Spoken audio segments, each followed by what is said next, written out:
Agreed, and he played very good defense on Giannis. I mean, I finally saw a space. Yeah. That's why we was able to compete. We came back with Walford, Clowney, Wilson, We Cam came we came Thomas, we came and back because of DF effort.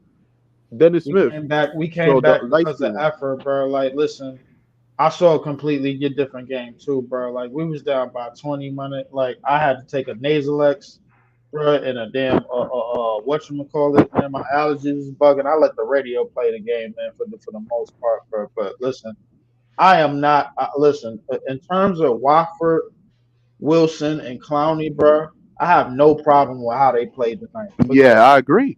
I have no problem with how they played tonight, man. Not at all, bro. Like, if you want to talk about the shooting, bro, let me know, man. When them niggas get consistent minutes, bro, like, and then you can talk about the shooting. Or now these other niggas that been getting minutes in each and every night, and you talk about the shooting. Remind you, bro, we can't even get to the basket on a team like Milwaukee because they got Brook Lopez and Giannis down there. Then That's exactly. that's one of the main reasons why we don't go to the basket on that team, and we've been not going to the basket. That's one. Number two, bro, like Clowney actually shot the basketball when he was open. Something that Claxton don't do. Something that whatchamacallit don't do. So my thing, I have no problem. I have no problem with what Clown. And not I only have no that, problem Not with only Clowney, that though, Leaf, because you're right. Wilson, Not only that, Clowney was guarding Giannis too. It was not and he only was guarding Claxton. Giannis. He did a great job He did a damn on good Giannis, job on bro. Giannis, bro, And he when he made was in some the game. 3-pointers that you got to keep him honest. Meaning, what this is what I mean by that. Yeah, he did a Since damn good Clowney job was on there, every Brooke Lopez ran regardless, bro. Like, outside. Brooke yeah, Lopez wasn't. That's why we came back because Brooke Lopez was defending Clowney outside of the 3-point line. So that spaced the exactly. floor. That space on the floor. So the thing is, Clowney to me, bro, Clowney and Wilson to me, bro, put in the most effort on both sides of the floor the entire for the most minutes tonight. Wilson was They gave us all the lead. Walford did they all Clowney. three, bro. I think built around these niggas, bro. Like they Bro, good I minutes. don't know. I don't know about that. I don't know about that, Hey, bro. yo, nah. Now we jumping off the So, roof now. But I mean, so listen. you In, can you ter- hear in me? terms of what we needed tonight, those three young players provided energy. They provided effort. Right, so hold on, I'm a, yeah, hold on. Let me say this because I don't want y'all. I was on mute, my fault. Hey, I don't Breezy, want can you y'all hear to me? take it out of. Hold on. Yeah, I don't want y'all to take it out of context that I didn't like their game. I didn't say that. What I said was I don't. What I didn't like is the shot selection. You know what I mean? So, for instance, let me just get through this one point. I want y'all to see this. The fourth quarter. I pulled this up to show y'all. We at like 10 minutes in the game, we had them in foul trouble already. So my thing is, we're not getting to the basket enough. And also, I want you to pay attention to the space between the 3-point line and the paint. That we don't utilize that in offense enough. This is the fourth quarter, so I thought we could have did better there. Now look, this is the third quarter. Still no look at all of that space. Nobody's shooting the ball there. Again, that's the third quarter. Now look at the second quarter. Same thing. You could count on your hand how many times we go into the basket. It's not enough. It's not enough. You know what I mean? Go Can ahead, y'all hear me? Go ahead. all Can right. y'all hear me? So That's that part of the reason is why they part of the reason why that is because they got Brook Lopez and Giannis down there. okay, so Teams just don't go to the basket on them, Hey, bro. yo, I'm can y'all hear sorry. me? Can y'all hear yeah, me? whoever back So there, hold we up, can hear hold you. up. But before I finish, bro, like name me a team that consistently gets to the basket on the Milwaukee Bucks. Go ahead, I'll wait because they still protect the paint very, very well. But They if they in still foul trouble, you got to take advantage of that.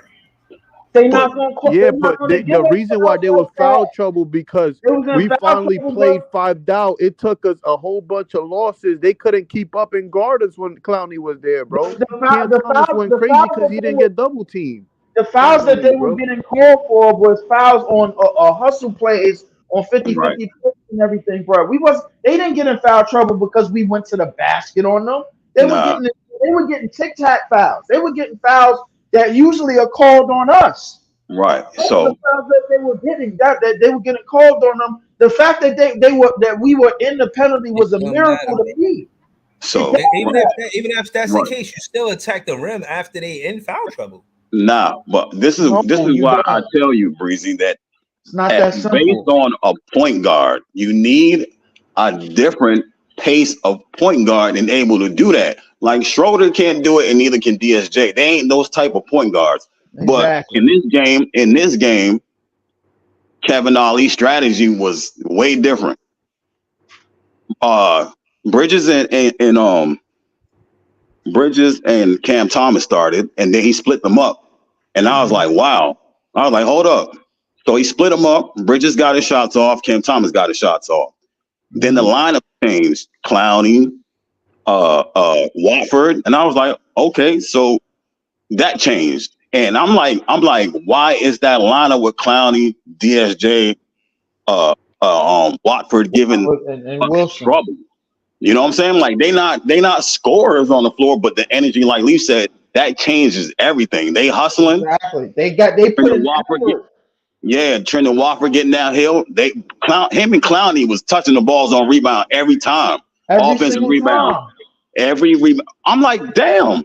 So they had to take Brook out because of the hustle. Yeah. That changed the game for us.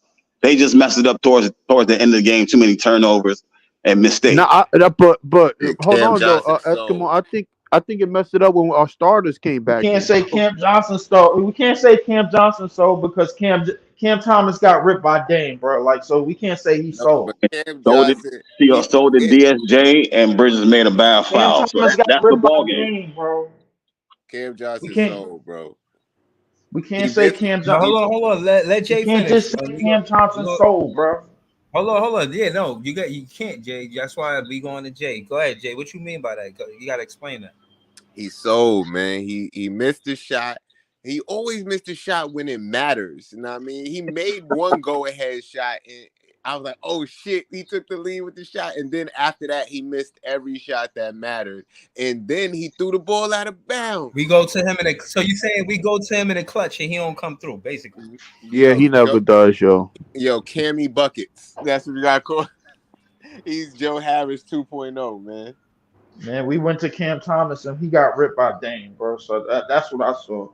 Man, but Cam Thomas was cooking in that fourth at the beginning, though. He started taking over. Listen, I'm gonna say this: anytime Dame get 2 defensive stops down the stretch, that game is lost, bro. I'm sorry, bro. Like that was a veteran move, man. He pulled the veteran move. There wasn't no damn veteran move. Anytime Damian Lillard gets stopped down the stretch, the game is over, bro.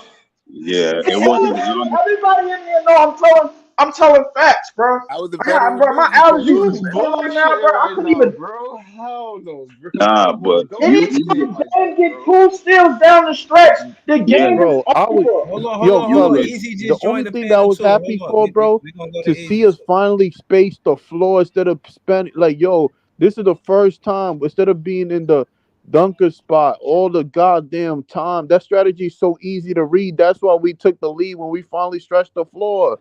Finally, goddamn. Bro. And everybody talking about a power forward, bro. We got one. His name is Noah Clowney. We just somebody tell me why Clowney, Watford, DSJ, all of them wasn't in at the end of the game because they was about to get tired. That's why, bro. But they sat on the bench for a little while. Why they couldn't get back in the game? They the ones who the announcer said the same thing. What Jay said. The announcer said, "Why are you going back to your starters when these people giving you productive minutes?" You see, not only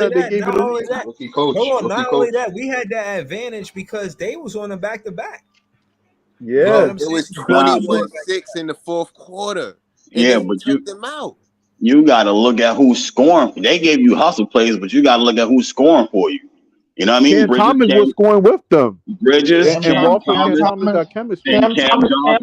was scoring. Cam Thomas was scoring when he was in the game with that group, bro. When they was getting stops and they was getting hustle plays. When the rest of the starters came back in, that's when Dame Lillard started to make defensive plays down the stretch, and that's when we lost the goddamn game. The second that Dame Lillard got 2 steals, the game was over. I don't give a shit what nobody up in here say, bro. I saw it. Everything. I saw it with my own eyes. We saw the same thing. That's why we commentate. I saw the same thing. Look, when they had Warford and Wilson and Lonnie, yo, nobody can stay 1-on-1 with Clyde. You can't double team none of them. It's over. If you double team, it's spaced out. They couldn't do nothing anymore. We took the lead easy. Cam Thomas said, "I got Brook Lopez, and nobody can help." Clowney, Wilson, Wofford showed nothing but effort and heart tonight. They showed nothing but effort and heart tonight. we've been saying for a minute that's what this team is missing, and I've been saying for a minute that the strength of this team is the bench, and we need to be playing the whole bench, different, or the whole bench or different parts of the bench in different games, not just letting niggas sit there and rot. Why was my boy J-Rod rotting today, man? Y'all can attest to this, bro. I've been No, coming on this panel saying the same thing forever. The problem is with this team is that we too predict. Like, don't get me wrong, Sharp is a great rebounder, Claxton is a great, but they do the same thing. They stay in the dunker spot. That's too predictable. Look at Brook Lopez and Giannis. They spaced the floor. Look what happened when we spaced the floor. Cam Thomas went crazy in the fourth. Literally crazy in the fourth. Like yo, nobody can double team me. Layup, floater. Oh, Brook Lopez, bam! Like yo, like how many points he scored in the fourth? You see how many points he scored? I think he scored like what? He scored a floater, a midi. I think he scored like 8 points in the fourth. Like yo, bro, I put y'all up. I put this on everything I love. When that unit was in the game, Giannis was not getting no fouls and no layups at the basket. He was getting nothing. And we was getting rebounds still. Yeah, Waffle was taking these niggas to the chest, bro. They kept foul. They couldn't even keep up with Waffle. Waffle was bodying these niggas. And he was getting fouled a whole lot more than what they wasn't calling it either. And he was getting fouled a whole lot more than what they was calling anyway, bro. The bench put on tonight, bro. Them young niggas that I've been talking about, Wofford, Wilson, and Clowney, they put on tonight, bro. I don't got nothing bad to say about none of them niggas tonight. Y'all hear me, y'all?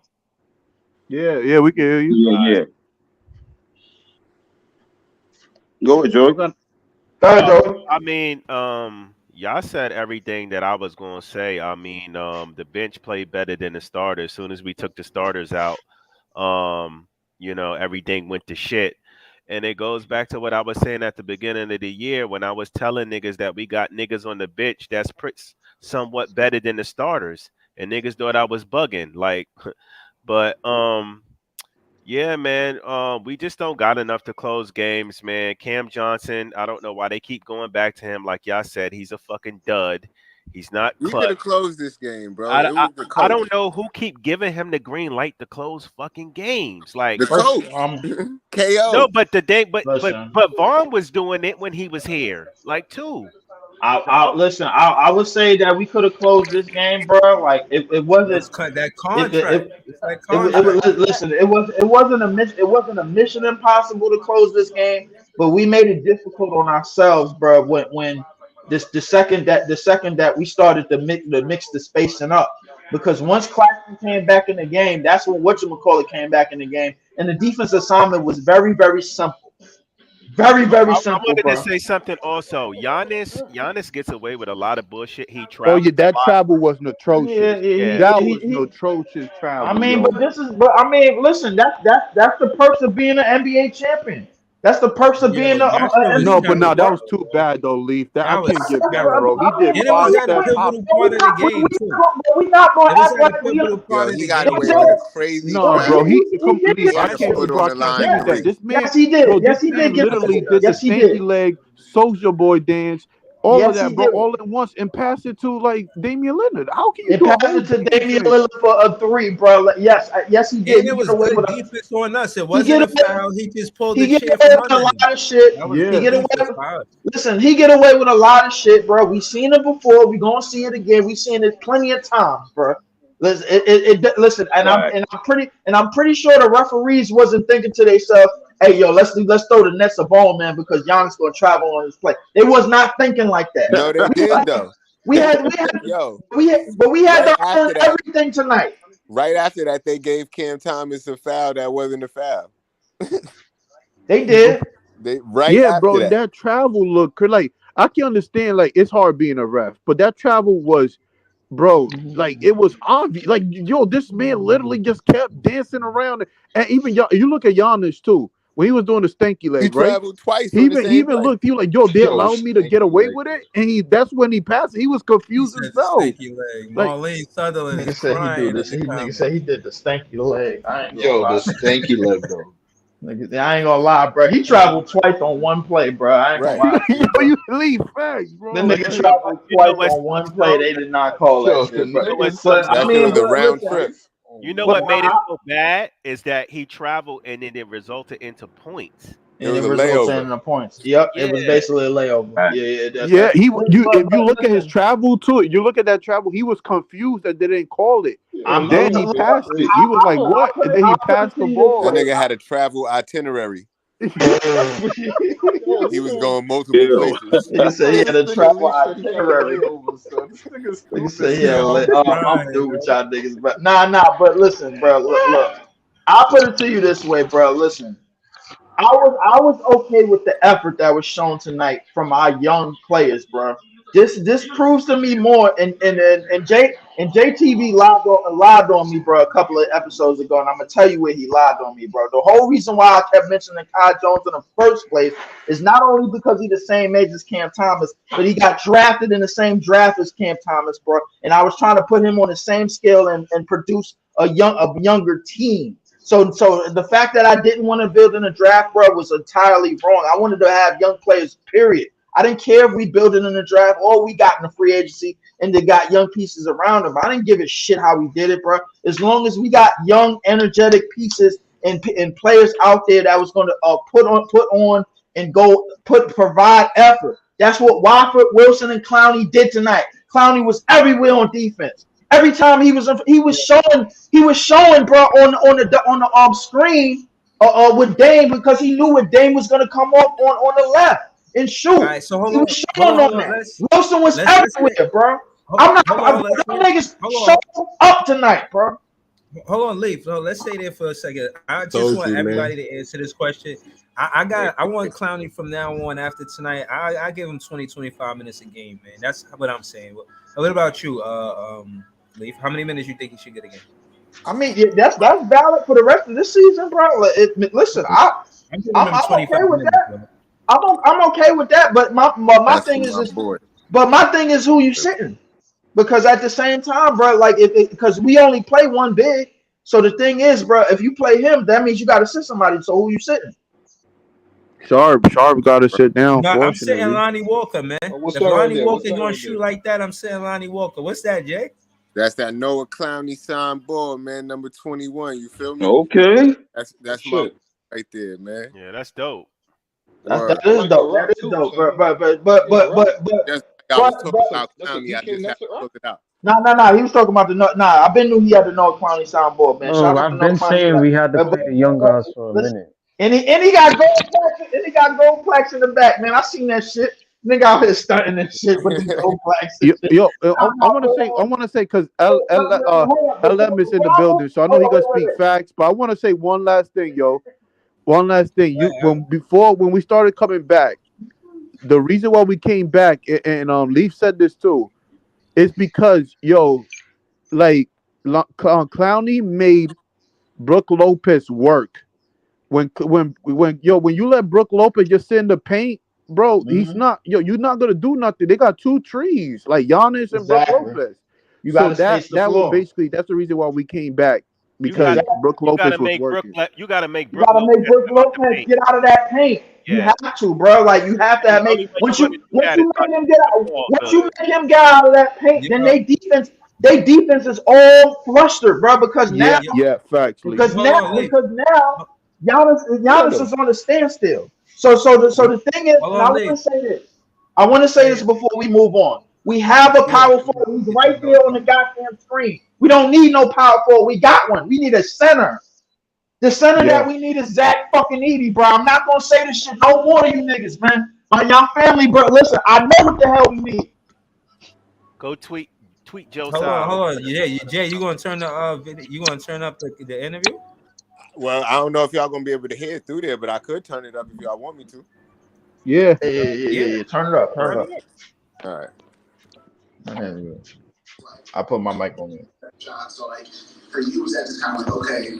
Y'all can hear it? Back after against guys like that. Yeah, it's good enough. Yeah. I'm trying to find it on Twitter. That's good enough, Jay. So if you make a shot over me, I'm not tripping. I was trying to force tough twos and not give up any side step threes, anything like that. So kind of make them a driver, but don't give them a straight line. It's kind of my goal. I think I did fairly well in my time on them. But, yeah, I mean, it's some people, sometimes it's going to be better offense. So, yeah. for you two, I mean, you were on the court in fourth, and you guys were making that run. So when you're out there, you see you see Jalen out there, and you're Cam. Cody look lace. Too. Does that door out that you know, hey, not only do you belong here, but you can make key plays in a critical game? Like, is that good for your confidence? Yeah, 100%. But I mean, I kind of already knew that. Like, I'm confident in my capabilities. I know what I can bring to a team when put in certain positions, and so whatever position I'm put in, I make the most of it and try to help us win the game. And I feel like that's what I did today. Those minutes down the stretch for those last 3 minutes for Milwaukee, just you have guys like Damian and Giannis and just so many different shooters. Just what did you make of their ability to close out the game? Well, as for the other team, I mean, they made good shots. They knew what they wanted to get into. They knew where they wanted to get the ball in the late times. I mean, they made some tough shots. We fouled a 3-point shooter late. There's a lot of plays we can clean up, but that goes all the way back to the first quarter. I mean, it's a lot of stuff we could have did better, but we put ourselves in a position to win the game at the end of it, and we just got to close better. How was your Long Island experience? It'd be fun out there. So Long Island is a different type of basketball. Here I'm fulfilling more of a role versus in Long Island. I get a lot more shots. Obviously, the offense goes through me a lot more.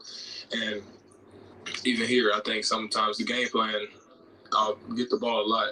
Obviously not to just go one-on-one and try to score, but, as far as helping our offense move the ball moving, shooting open shots.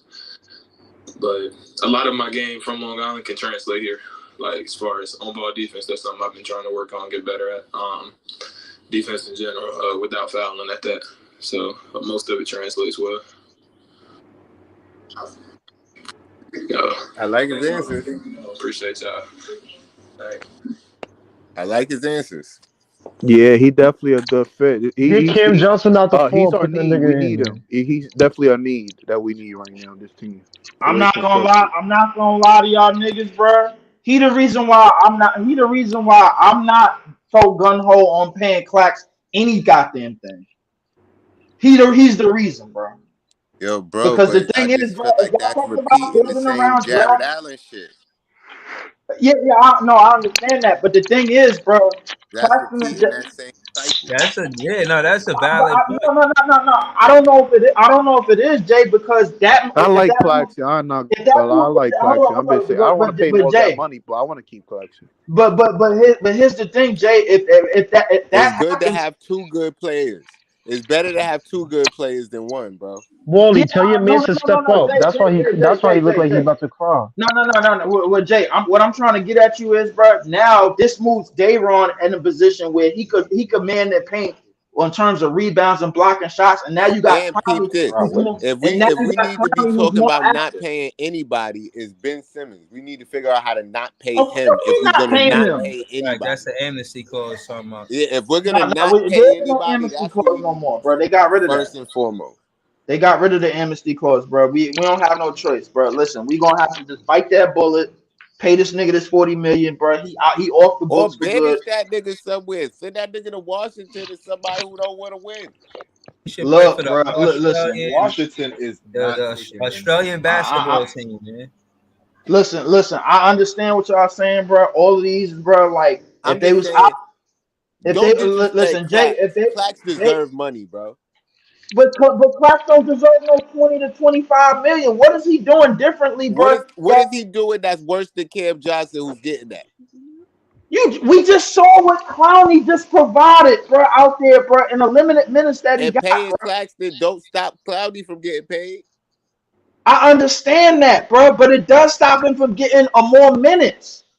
I don't think so. No, I don't think so. I think we should put them at the power forward. I think that would be dope. Having two good defenders, I think it can happen. Cause we put Clowney at the power forward, we can look like the Cavaliers, but the Brooklyn way. You know what I mean? Like kind of, sort of. You know, that could be two bigs that can move very quickly. Guard 1 through 5. I think it'll be a problem.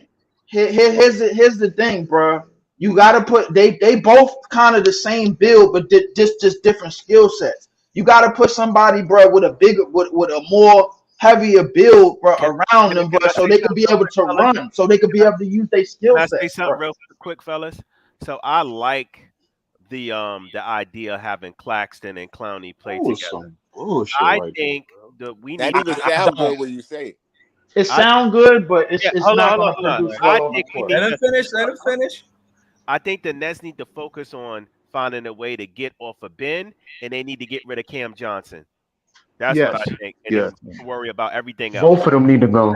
Listen, look, in Yo, terms of Breezy, Cam, this the travel right here? That was the Because travel? the thing is the Clowney's not gonna get in Claxton's way, and we gotta get, even though Claxton kind of like Claxton hook shot is getting better and better. I was the one I want critiquing him him at to the stop beginning. shooting it though. That hook shot is getting But really dunk really though, good. my nigga. So I feel like they can't get, and they both are good switch defenders. So that it's no gonna be look hook tough for any shot, bro, defender is just to come All on right. those trees. that no look hook shot, bro, for Yo, 25 million Breezy, a year, refresh bro. that video What real the quick, money man. that he asking for, I'm not taking that, bro. I'd All right, rather so get Yeah, somebody. that's too I'd much rather money. get He somebody. needs to cut it. Yeah, that hook shot mess gotta go, bro. At this Nigga point, said he asked for way too much. He need to cut Yeah, it. he needs to cut that price. But this nigga if we can wow. bring it down a little bit, we keep him. I want to keep him. I'm not paying a nigga with a no look hook shot, bro. 20-something mil, bro. Like All right, but no. the Yo, Claxton, the at the end of Claxton, the game, I just and wish he'd have dunked on that guy instead of hesitating and trying that stupid hook shot. Yeah, so, hesitating, bro. so Listen, and when he went at Giannis, bro, I was all right with that because he lowered the shoulder, but and not too many like Giannis. Ed got the foul. Yeah, and got the foul. Yes, he did. He lowered the shoulder and got the foul. I understand. Listen, I'm good with that, but the thing is, that's not happening consistent enough for the money that he asking for. Jay is looking to get rid of niggas that we already paying 20-something mil. Why pay another nigga 20-something mil when his game ain't advancing nowhere? Why do that? Because But I last do year want he was almost leading the I want to league in watch blocks. This nigga so is this a is just based on defensive threat, potential, bro. right? So I used to watch Claxton college games or whatever, and that hook shot, he didn't have that ugly ass hook shot that he did before. But he did have it in his college days. So I feel like he's gradually coming back to that style player. He didn't have Now, I that don't hook think he'll shot be no because he had crazy an 3-point actual shooter or jumper, nothing bro. like that, but I think he could be a little something. For 20-something mil, bro. Listen, if y'all don't want to pay Cam Johnson, bro, I don't want to pay Clowney 20-something mil just for a hook shot, bro. No, I don't. You mean Claxton? I don't want to play Claxton for a hook shot because the thing is, if we still got Clowney and Dayron red for basically 2 cents on the dollar, play them niggas. Yeah, you make a good point, Leaf. all I'm gonna say is we complain about size. Dayron got the muscle, bro, and Clowney got the youth and more and just as much speed. So the thing with Dayron, I love Dayron too. Don't get me wrong. Dayron is a monster defender, but Dayron is so his IQ isn't there. Like he's a great rebounder, he's a great passer, but man, he does some crazy stuff on the defensive end. Like some stuff that make you. I don't know if you can handle that for 48 minutes. Like then go get Zach Edey. in burst, it look good in burst, but does it look good in full? 20-something mil. No, I'm not doing it. I think if you put Bro, I think 20-something mil is a drop in the bucket to $1 billion budget. I think if you not when you paying another nigga 40 and another nigga 25 that's supposed to be closing games with his shooting.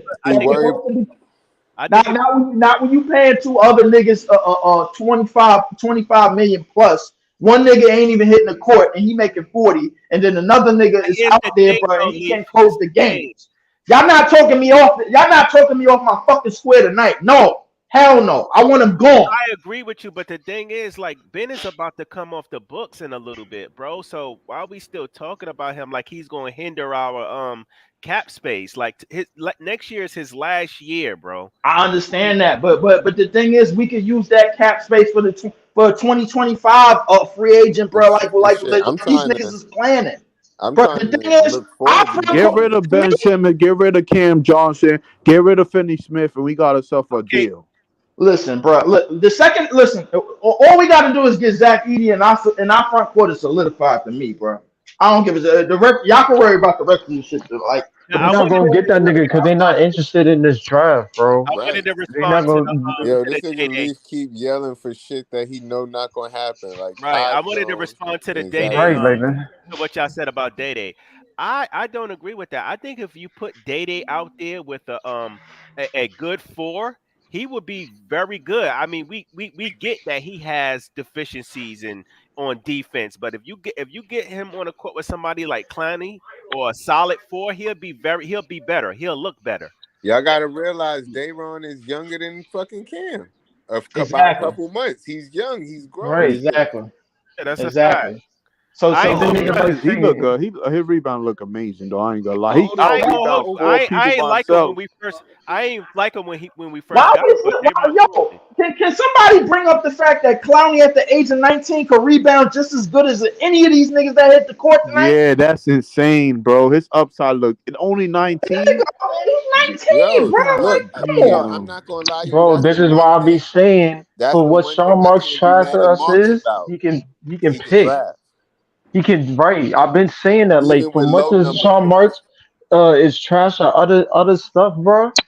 The dude is a good draft picker and he's I ain't shown gonna that say good. consistently for the I'm gonna say past few years. I'm gonna say he above average. I wouldn't give him good. He missed. Nah, I gotta give him good because in terms of what you got to work with and what we've gotten over the past few years, he has not. They may not be elite talent because they not lottery picks, but they solid enough talent that These they niggas is producing on 20 the floor.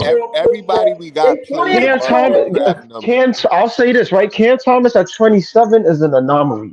I think you don't even get somebody like that at 27. It's rare to get somebody like that at 27. And Like, bro, hold up. We forgetting the most main part, bro. As far as point guards go, nobody even mentioned, bro, the fact that we still got Tariq Whitehead late in the draft.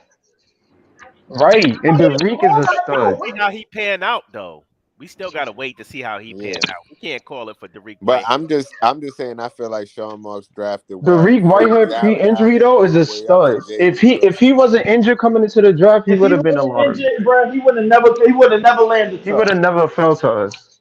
Never. So the fact that he's here, he's going to add to the scoring next season because we're going to be able to have a bucket getter off the bench besides Lonnie, and he's 6'7", so it's not like he's short and he can defend. I feel like he's going to be able to defend the 1 and the 2 I ain't gonna hold and the 3, kind of like what I ain't Wilson gonna does. hold you. We should have traded down to get Whitmore, bro.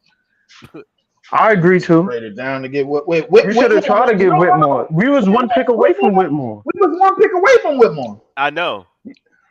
If we had traded, I've been saying when the draft was happening, I was like, "Yo, why Sean Marks not trading up?" Why are we to get trading with these you? niggas? Why are we trading with Houston again just to get a nigga in the draft, bro? We didn't have to trade with Houston. That's who got the It could have been any. No, we talking about them trading before Houston even got the pick. If anything, there was other teams besides Houston that didn't pass on them. Lakers passed on them. Wait, hold on. OKC passed on them. There's There's other teams that passed on them. Who did Houston get that pick from? Because I only remember them having one pick in that first round. Atlanta. Who did they get that pick from? Atlanta. That's what it was. It was Atlanta. It was LA. It was OKC. Mad teams passed on him. It was the Clint Capella trade, bro. It had to be the Clint Capella trade. I ain't gonna lie. Cam Whitmore on that OKC team, if them niggas had selected, I ain't gonna lie, that shit would have been. I ain't gonna lie. I ain't gonna lie. They would have been in the money. They would have been in the money for real. But it was a lot of teams that passed on Cam Whitmore. Cam Whitmore, bro, defensively, bro, the nigga solidified, bro. I ain't gonna hold you. But I still like Wilson. I still like Clowney. Derek Whitehead is a project, bro. We got to see how he come back off an injury, and we got to see how he adjusts to the NBA game. But a lot of these players that we picked, even in just this draft alone, they all got upside, bro. All of them got upside. We just talked about Derek Whitehead being 6'7" at the guard. If he didn't get none of them injuries, bro, come on, he's going top 5, top 10. He had three level scorer too. So it's not like he a nigga you can put out there and he got a setup for him. He can create for himself. he can get a bucket for himself. So We just seen what Clowney could do on the NBA court against Giannis. But here's the thing, guys. The Nets don't really like play their young guys and shit like that. We know how that go, man. So, I mean, if we get all these young guys, are they gonna play them? I can't because I have to be able to. I'm gonna tell you how, bro. If we put in a position where we don't have no choice, like what, bro? Like once Claxton come off the books and once all these other niggas come, all these other so-called vets come off the books, then we ain't got no choice but to play the damn youngins. Then we gonna play the youngins, and then the team is gonna go the exact trajectory that a lot of people up in this discourse want, which is in the trajectory of Cam Thomas and Davon Sharp and all the other niggas that's under the age of 24, and it could go in that trajectory, bro. The thing is, we have a power forward. Only fucking thing we need is a big body center. That's it. That's all we need, bro. We will still have Davon coming off the bench, rebounding like he been doing. I know what the fuck this team need, man. Let's stop this shit, bro. I'm pretty sure this team can be coached by anybody, bro. Know what he knows. That's it. I just think we strive away from the young talent because like niggas be saying, yo, this is a Brooklyn market. We need to win now. Hey, yo, we playing the Knicks on Saturday. Yes, bro. But LM, you don't feel that a little bit though, just because as an owner of a team, that's probably how they looking at it, just because they know they need people to come to these games. They want to make money. Rent, everything is more expensive out here. So who knows how much the Barclays and all that shit costs to run. Like, they trying to make sure they profitable. I ain't gonna lie. Yo, Jay, so I'll speak to this, Jay, right? Because I saw someone on Twitter answer that point. And they was like, yo, Barclays will never have seats empty in it. You know why? Because this is a basketball city. Regardless if niggas is losing or not, seats is gonna be filled because niggas want to watch ball. So the fact of the matter is, even if I'm not saying we gotta go out there and tank. That's not what I'm saying. I don't agree with just because you got young talent, you tank and lose. Because I feel like with young talent, especially if there's pieces here that are already developed, with AKA Cam Thomas, AKA Day. You see what Jalen Wilson is doing. You see what Clowney was doing tonight.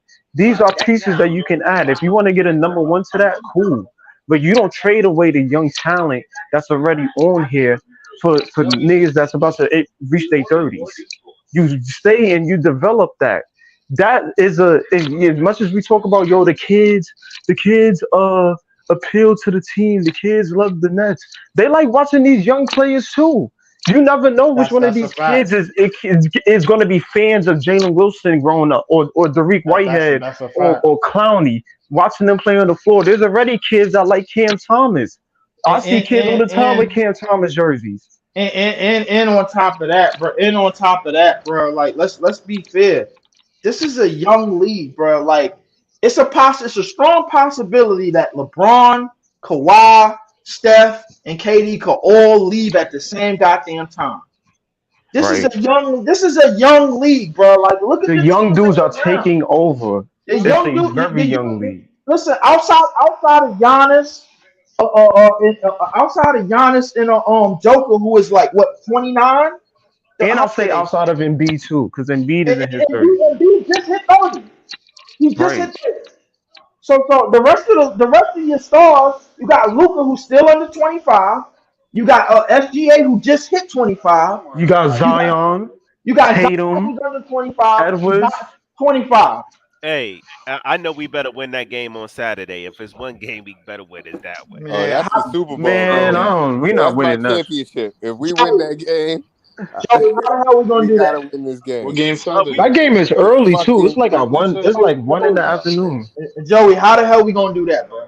We can't lose that game. Listen, bro, we do with the good man. fight. We losing that. I'm sorry. How the hell we gonna do that, bro? I need to hear from y'all niggas legitimately. What's the game plan to win that game? Hold on. Before we get to that game, I want to just read these comments. Wally on Wednesday said, "With young talent, you could expect to lose. You're not going to build a dynasty overnight." That's bullshit. Hold on, y'all keep talking about OKC. I disagree too. Hold on, y'all keep talking about OKC and San Antonio.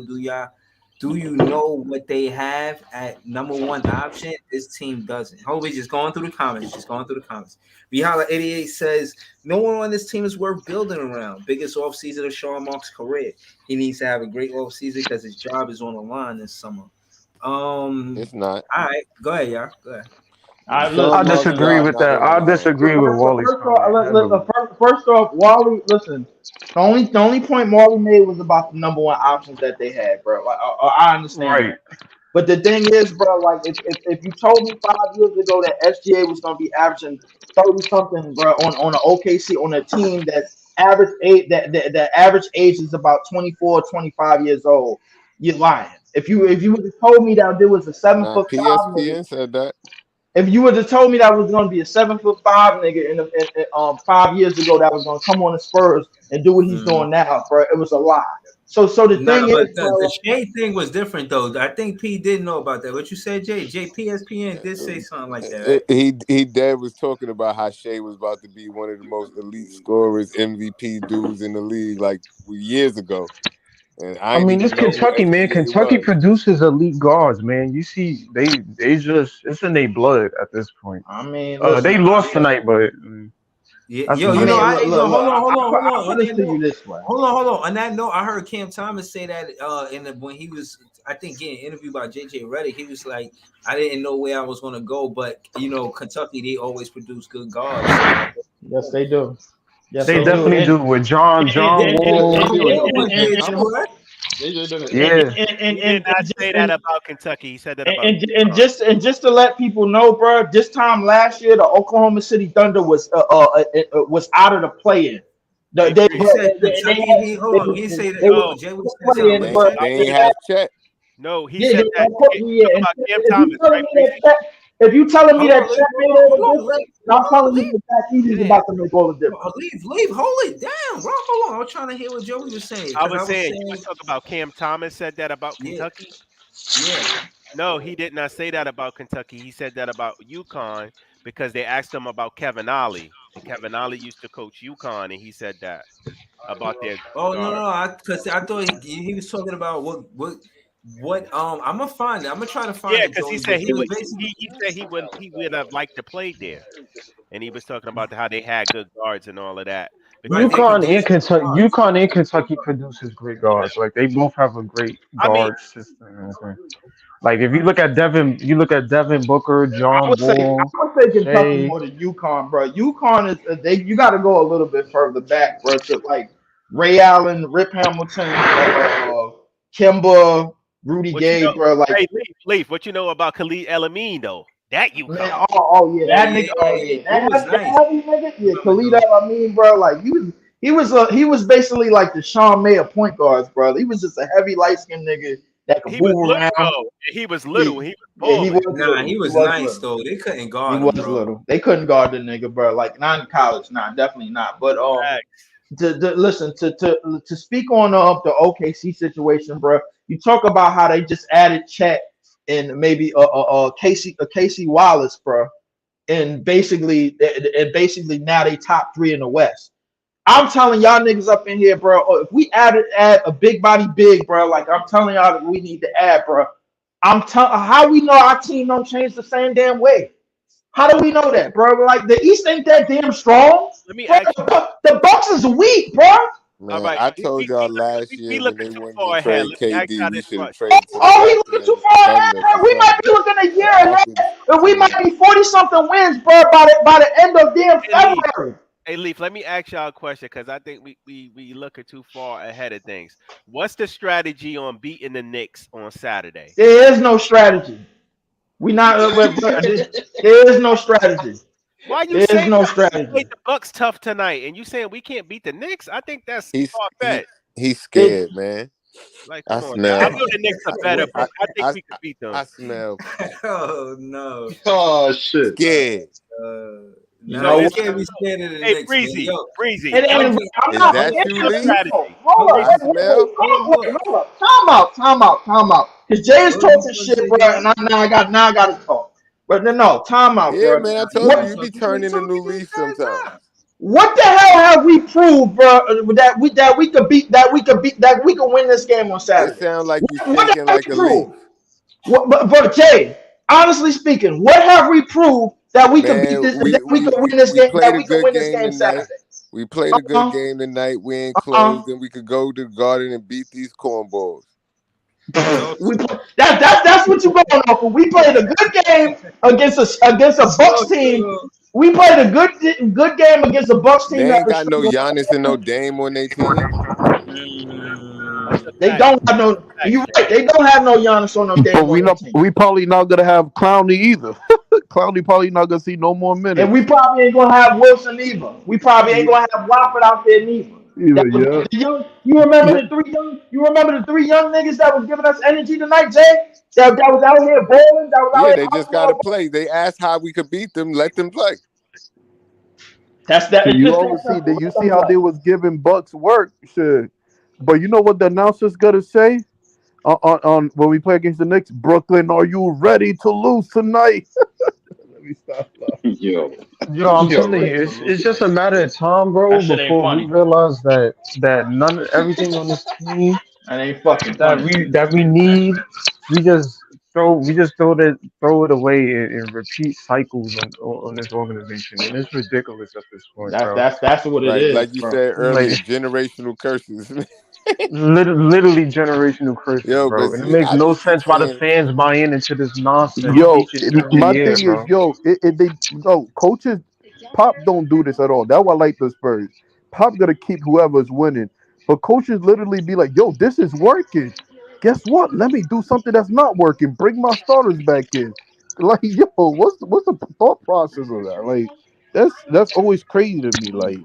my That's thing just, I is, don't know. That's if you was gonna wild. bring the starters back in because the young guys was tired, let them get some rest and then put them back in the game.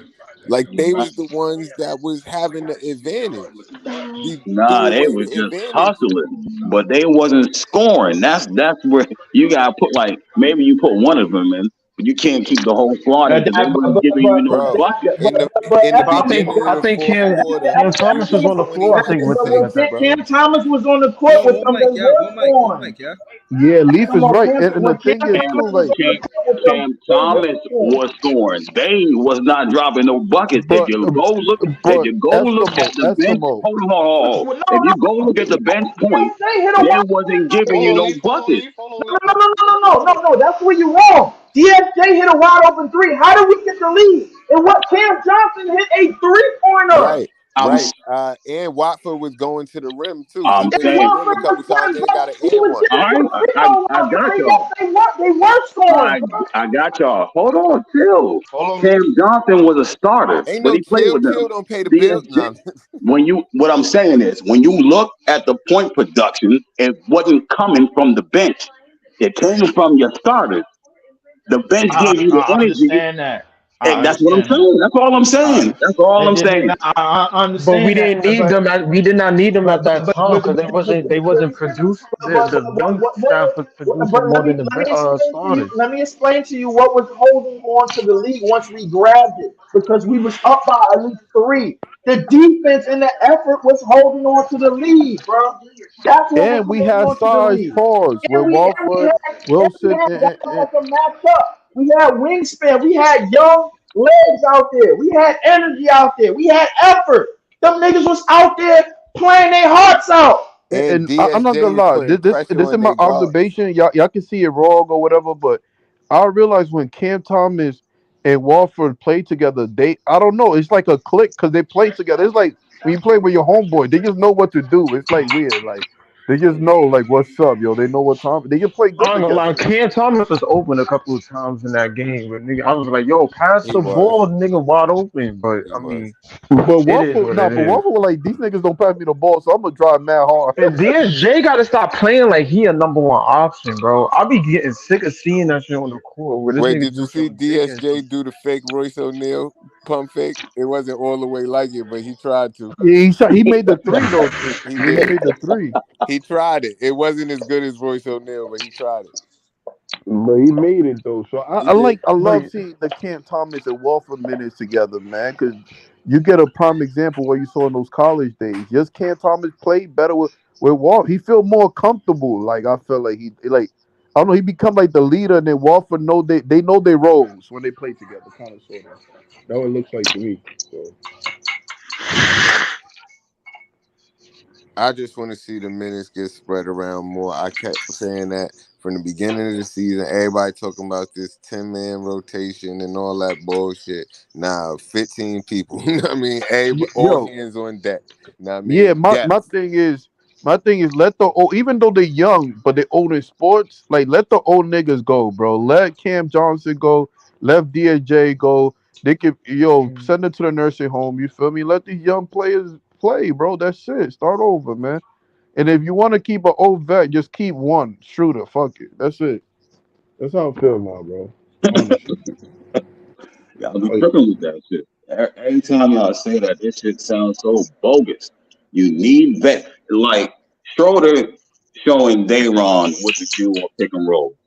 When you have people like that, Don't say keep Schroeder, keep Bridges. but you The rest can need go. more. You need more. Like even looking at Clowney, I don't like the way Clowney is playing. I don't like the way Claxton plays.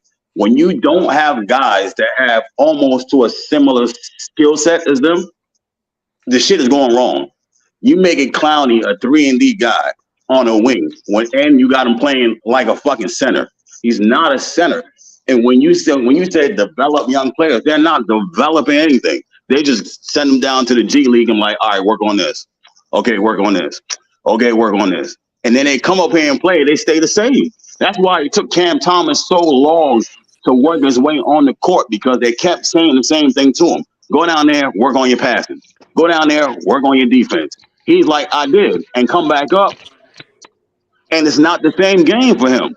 So when y'all say that you're like, oh yeah, just get rid of the old niggas, you can't do that, bro.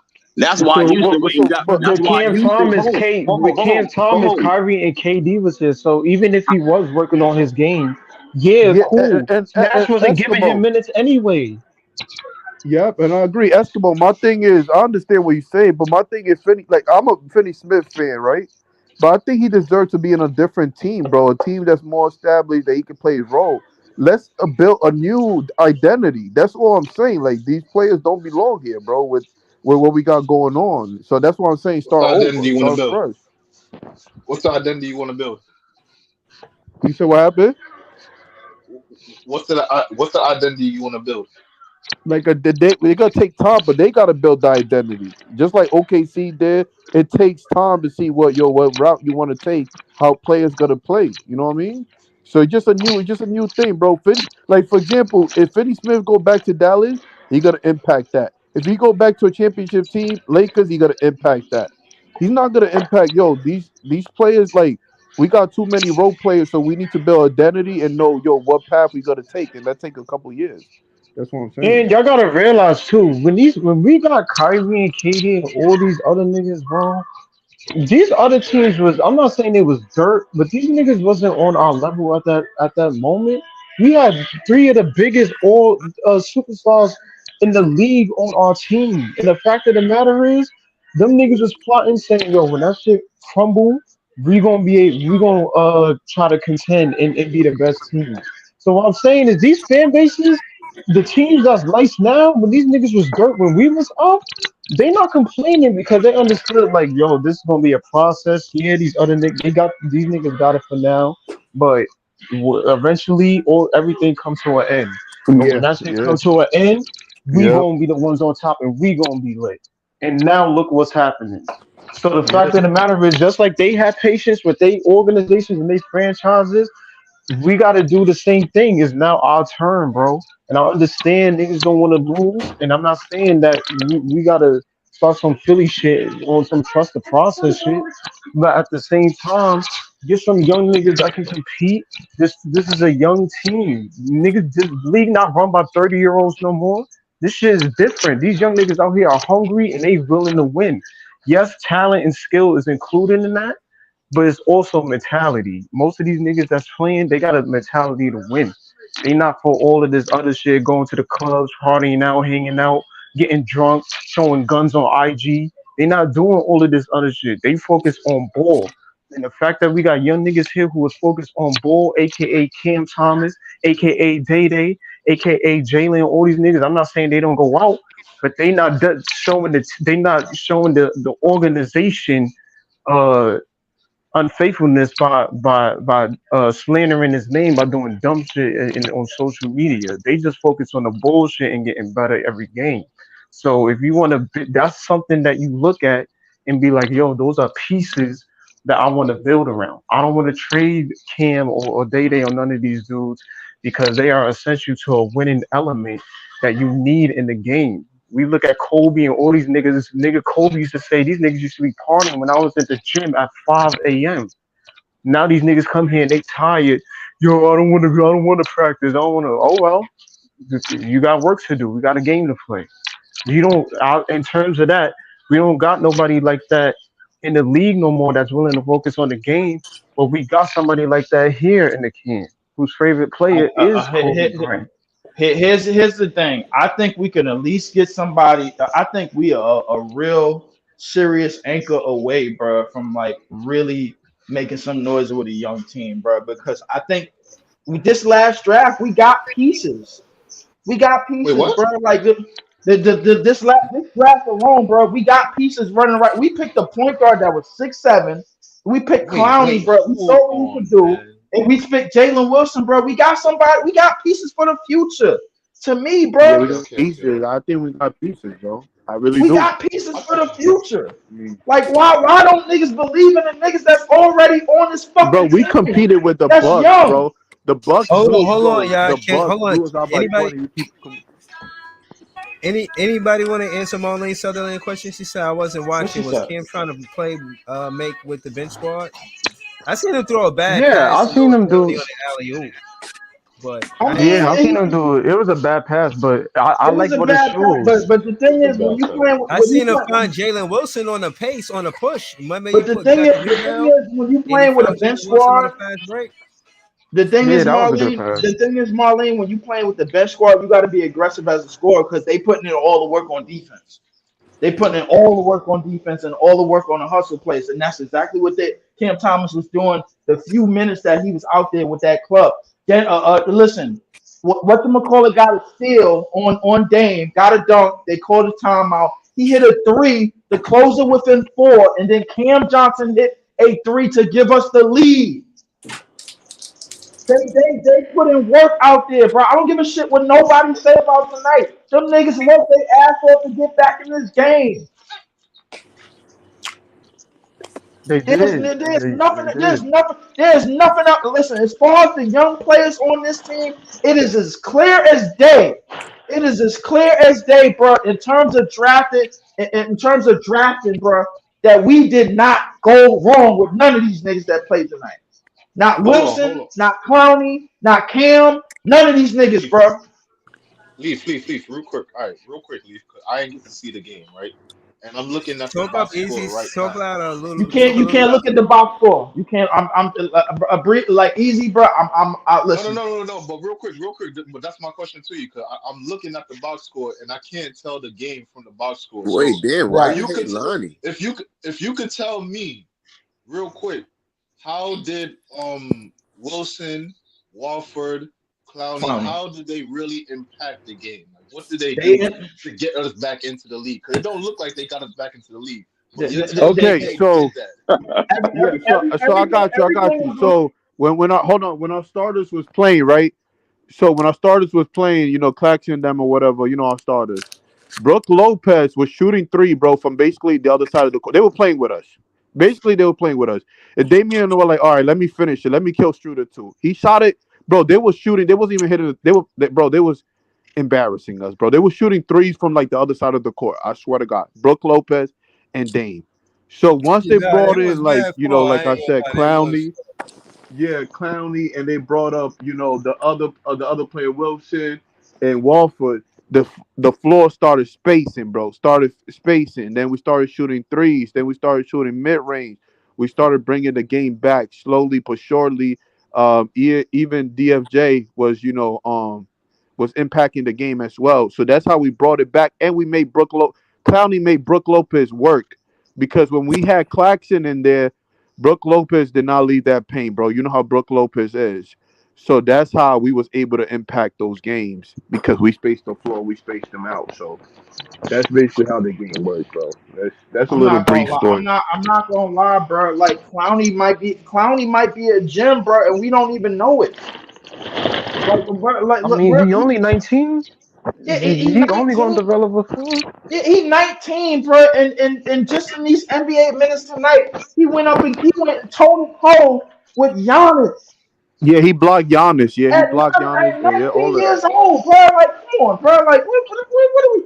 Yo, man, listen, we got a I power feel like forward if he already, can bro. put like more weight, because I feel like if he can put more weight on him, I feel like he can be an issue. You don't I got to don't put even on think he like need mad weight, weight. bro. I know he just need definition, bro. He just need to get Yeah, stronger. And what they make it yeah. scary, he looks long. Pause. Like he look like he's Hey, long. Like he got shit on him, yo. Like for Pause. real. Like he got long arm. Pause. Yeah, like long arms. All of that.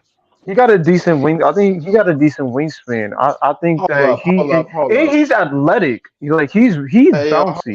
hold up, Like hold up.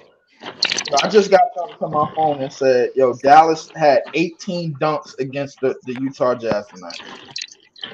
oh Yo, yeah, what the hell? Luca through Kyrie Luca through Kyrie and Allen. He These niggas had slammed. He 18 slammed it. dunks as a team? Hold on, Kyrie hold dunks on, more for Dallas than he ever did for Brooklyn and for Boston. Somebody hold on, actually had that as a hold on, stat, yo, hold which on. is If the crazy. Brooklyn Nets You is see that posting this 3-pointer highlight right? with no, hold on. If the Brooklyn Nets is posting this highlight with Noah Clowney, y'all should really look for him to get 20 to 25 minutes, man. Maybe even 20, Yeah, look, you 25 see minutes. Brooke having to Brooke had to move. Look at lazy ass, got to move now. Look, he don't want to move. There it goes, boom.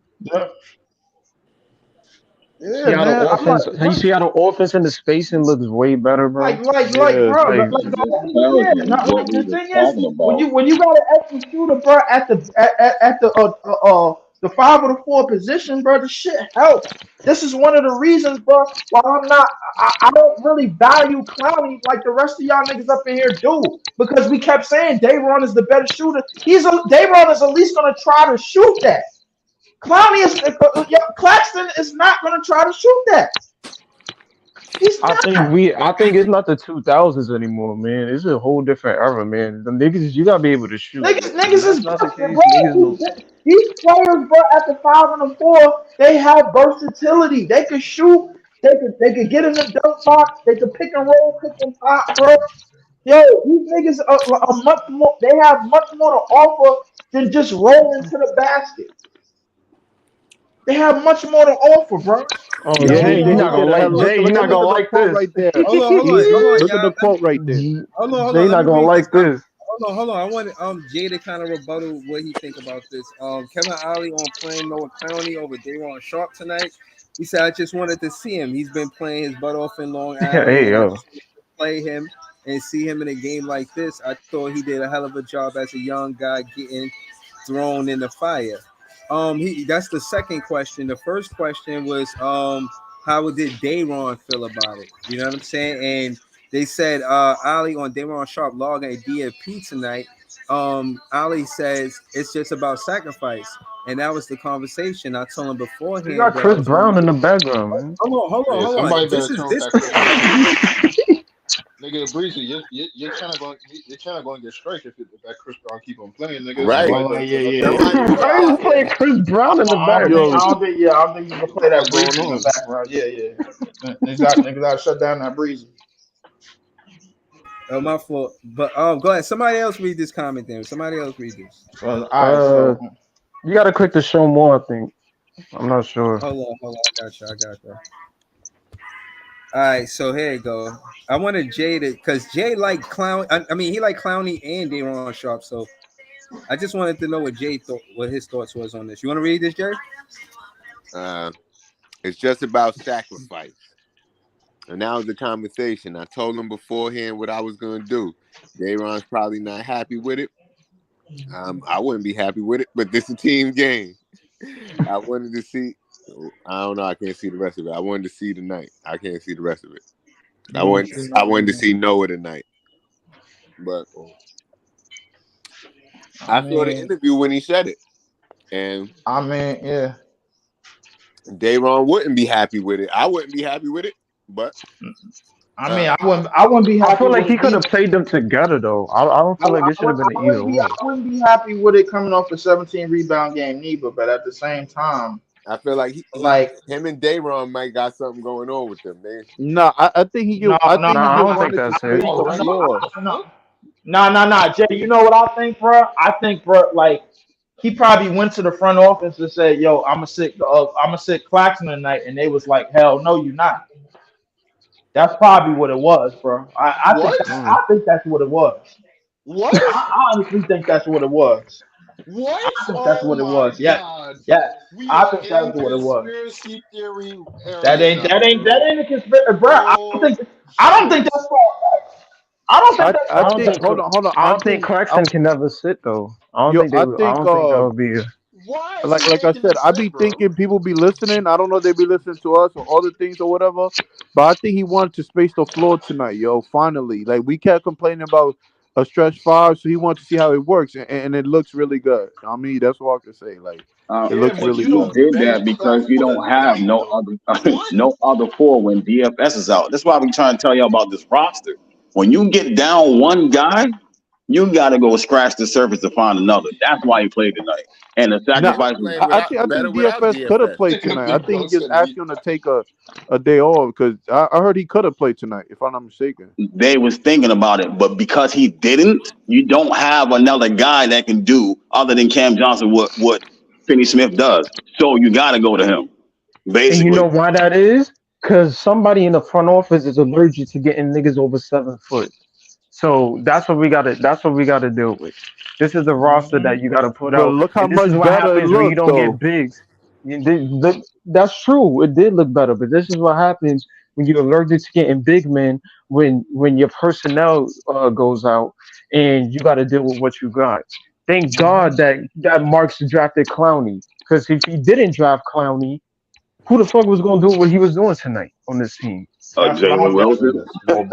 Jalen Wilson is not 6'10". Hell no. He would have been in that spot though. If you put Jalen Wilson cannot play like Clowney, bro. Respectfully, he can rebound, but you can't teach size. That's what. If he didn't draft Noah Clowney, you had nobody else to put in that spot. That's what I'm saying. If you give Jalen Wilson the responsibilities that Noah Clowney had on Giannis tonight, he is fried chicken. Yeah, but that's what I'm saying. If he ain't draft him, you had nobody else on the roster. A guy like Wilson, you always put at the 3. You never put that nigga at the 4. Like that's you just asking to lose. You just asking to get cooked at that point, bro. Man, the only thing I'm happy for, bro, even though the season is over for us, we finally seen a stretch big. Even though he's 6'10", I still give him a stretch big. Even though he's not good, the season been over. Finally, bro. Finally, Clowney like 6'10". Clowney is about a good 6'10". Yeah, like he probably still get taller. And he probably nigga 19. He might still be growing. Like you don't know what the heck he might be. Get taller. This time next year he might be 7'1". Yeah, because them niggas don't stop. They don't stop growing. I agree with you. I want to see. It's never gonna happen, but I want to see Claxton and Noah Clowney play together one time, bro. Like just one time. I think it depends on what they do going into the next season, because I don't think we're gonna see it this season because politics and Cam Johnson is getting paid. I think that would be crazy. I think that would be crazy. Season though, like you got 12 games left. Why not play these niggas together, bro? What the hell? I said that. Bro, we going to be. Why not play these young guys? We're going to be fast. We're gonna be able to switch. We gonna look like the Brooklyn version of Cavaliers, something like OD. Like you said, the Brooklyn version. The Brooklyn version of the Brooklyn version of Cav. I ain't gonna lie. I don't know if I'm not saying Clowney is Evan Mobley, but the second that you said that, bro, like I'm just thinking of two niggas in the front court that is providing nothing offensively, bro. Like I'm like, yo, bro, listen to me, bro. Look. Nah, Mobley more of a shooter than Allen on that team. That nigga shoot 3. Yeah, that's what I'm saying. That's why I compare. Of course, it's not the same. If that's the case, listen, that's the case, and I don't really watch Cavs games to really know that for sure. That's fine.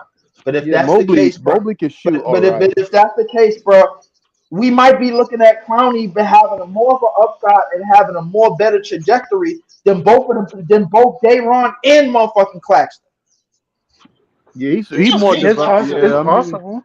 I think the thing is with Sharp too, because like I said, I think Sharp is amazing though, but he doesn't fit our need. Like, because the thing is, yeah, Sharp rebound better than Claxton. We all know that, but Claxton and him pretty much do the same thing. It doesn't give like the defense a new read, but Clowney stretched the floor. I'm gonna start So spamming Zach Edey, bro. Like just like I spammed whatchamacallit Y'all earlier. think Clowney developed some? Y'all think Clowney That's who I developed like am. some kind of ball handle? Not like on some self creation shit, but well, actually on some self creation shit. Like if he developed like kind of like a game where nobody open, I can create for myself. Not to right he now it said that's doesn't what he look want like to it, do. but He if said he want to can do. develop that, that shit will be dangerous. I think Especially he at gonna the be a four. problem. Yeah, he gonna be a problem. I don't see That's him a to really. I don't see him really developing that, but I see him being like a rim runner, like playing off the catch, bro, like giving goals. He's fast enough to get dribble handoffs and play speedy because they're gonna guard his shot. The more he start hitting it, the more he start hitting the outside shot, they're gonna guard him up. So the lanes is gonna be more open. Yeah, The you're cut right. is gonna be But more open. that's what I'm saying about him. I don't like the way they doing him like that because he's gonna end up like a Cam Johnson and a Bridges. It's the same fucking people. If he doesn't develop any type of handle or anything, he's gonna be the same guy. You talking about Clowney? With a better defense. With better defense. Same You guy, talking better about defense. Clowney? Yeah, hell yeah. But Handle. that's When I talk about That's why I handle, said. That's why I said Eskimo. I said they should at least try to let him develop some type of handle or something. no. Eskimo, the defense is gonna be his outlier, bro. If he's at the four, and then you got somebody that's a big body that can basically clean the paint on his own, bro. Like now you got him out on the wing on your fast break. You're gonna have to guard him out on as a shooter and as somebody that could cut to the lanes and get easy dunks and be in the dunk box because he can catch live.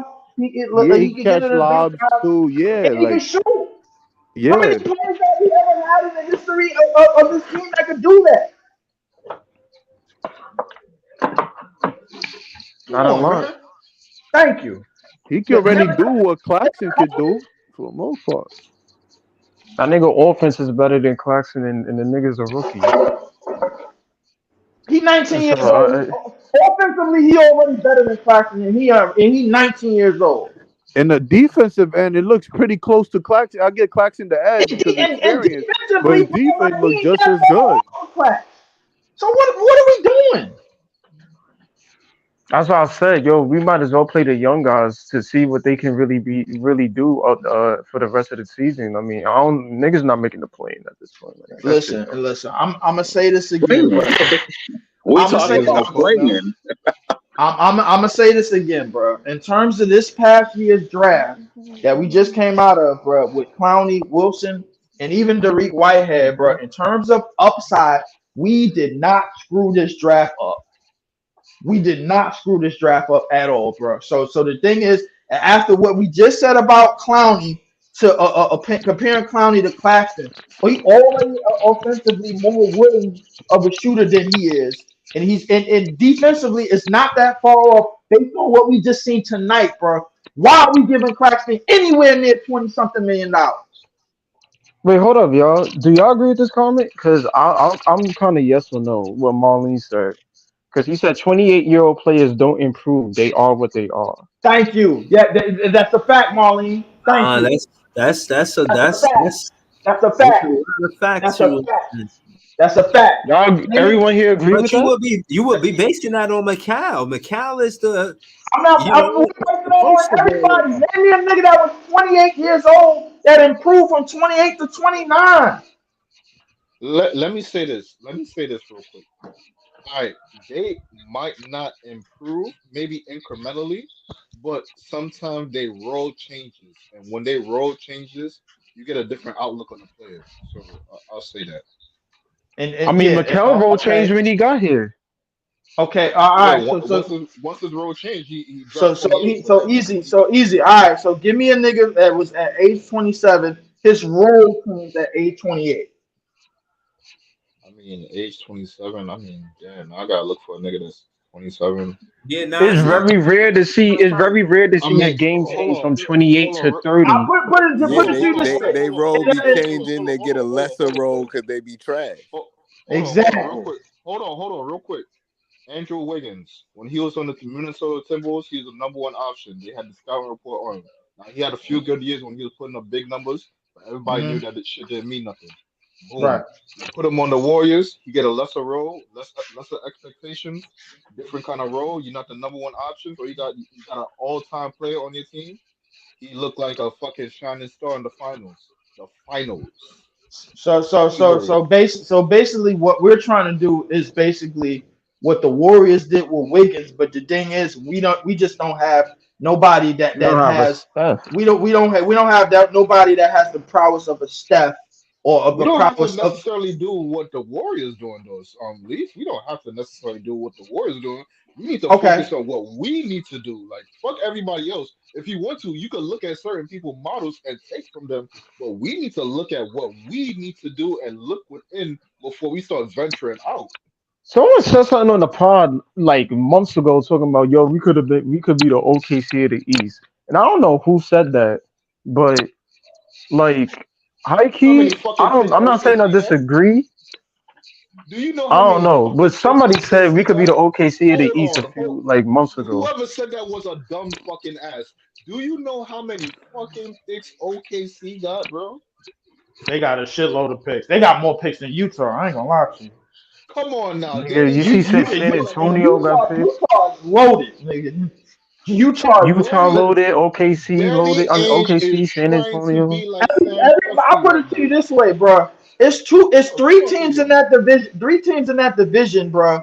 Over in that same division with Denver and Minnesota, they are loaded with picks, bro. 3 teams, bro. It's Portland, OKC, and Utah. They all in that division, and they are loaded. They don't got nothing but draft capital. And Leaf, honorable mention the Rockets because they got all of our fucking picks. Yep, That too, and San Antonio got their own picks too. Even though they're not in the division, San Antonio got picks for. So I mean, they doing shit the right way. The thing about San Antonio is like I personally believe, bro. Listen, we talked about Trae Young. How do we know that them niggas it won't swap all of the trade capital and go get Trae Young and pair him up with Wemby? Leave. That's who they linked to. Trae Young at All-Star Weekend. They was asking him about how you feel about Wemby and how you feel you would pair up with Wemby. They was asking him about Wemby All-Star Weekend. That's crazy. So it's clear that they gonna try to piece together something. They're dangerous if they get Young. I ain't gonna lie. I'm not gonna Them lie. niggas is dangerous. I'm not gonna lie to you. I'm not like I'll be honest with you, bro. Like Wemby, you pair Wemby with any of these niggas, bro. Like this shit is over with, bro. Like I ain't gonna lie. Wemby should have came to Brooklyn. Nigga was drafted into Barclays. I ain't gonna hold you. Should give that nigga the right to us or some shit. I don't know, but that was way far fetched, bro. I ain't gonna lie to you, but I mean, the team that I thought Wemby was gonna go to, he didn't go to, bro. Like I think that's just the NBA doing their politics. I'm just imagining that nigga if he went to like the Charlotte or some shit. If he was in the East, I ain't gonna lie. If he was in the East, he wouldn't last. But the thing is, he got to be out in the West. The style of play is different. That's what it is, bro. Like the style of play is different, bro. If he would have went to Utah with the backcourt with the front court that they had, that shit would have been over. Them niggas is a top 5 team right now, easily. All he had to do with San Antonio. Especially with San Antonio and they French connection, like it was obvious. Mm-hmm. It was pretty obvious because they put it. So like what's crazy is every time San Antonio decided to tank, they got a number 1 overall pick out of it. Every single time. Generational talent at that. With Tim Robinson and now fucking Wemby. Now Wemby. Every time they decided to tank, they got something. They got the NBA. Whatever juice them niggas have, they need to give some of that winning shit over here or something, bro. It's not really no juice, bro. Like the thing is, it was that perfect timing, bro. You got to realize the NBA is trying to expand. They gave up DeJounte Murray to tank too, because DeJounte Murray was like, "Yo, I want to compete." That's why he went to Atlanta in the first place, and the Spurs knew they was looking for Wemby, bro. So they knew it back. They knew it back then. They gave up DeJounte Murray and they got Wemby for it, bro. That's kind of crazy. I ain't gonna lie to you. That shit worked. Them niggas, when Wemby step on the court, according to these stat niggas, they got the #1 defense in the league, which is actually pretty freaking wild. That one man himself can add to that. If he don't get Defensive Player of the Year in a few years, I'll be very surprised. I mean, obviously, Rudy gonna get it this year, bro. Like, I think like it's pretty much a foregone conclusion that Rudy is probably gonna get it running away, bro. Like, he probably might. Did you hear what he said about Rudy? Oh yeah, I heard it, and the thing is, the reason why he said it because he know Rudy personally, bro. Like, he been bumping Rudy ass since he was 15 years old. So he had to say it, bro. So I mean, like the fact that he said it didn't surprise me. I heard what he said about Rudy, bro. Like, yeah, definitely. Let me ask you this real quick. So Rudy get it. This is gonna be his 4th DPOY. Yeah. Can you put him in top 10? Would you put him in top 10? Nah, I don't 10 defensive players of all time. Top 10 defensive. Yeah. No, I don't think I could do that. But I could definitely put him over some people. I could definitely put him in I'll probably put him top 25. Just to be I'm like I don't really have a 25, but I'll put him top 25 just to be safe about it. In your like rough thinking of your top 10, right? If your top 10 defenders of all time, do any of the people in your top 10 have more than 2 or 1 DPOIs? Well, any people at the top? No, I can't say that because the thing is the award hasn't been around for that long. So the thing is, that's true.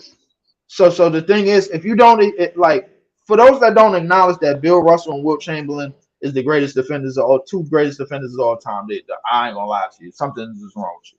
Them niggas was anchoring defenses out of this world, like still to this day, bro, like at crazy rates. So like second, after them, it might be Hakeem Olajuwon.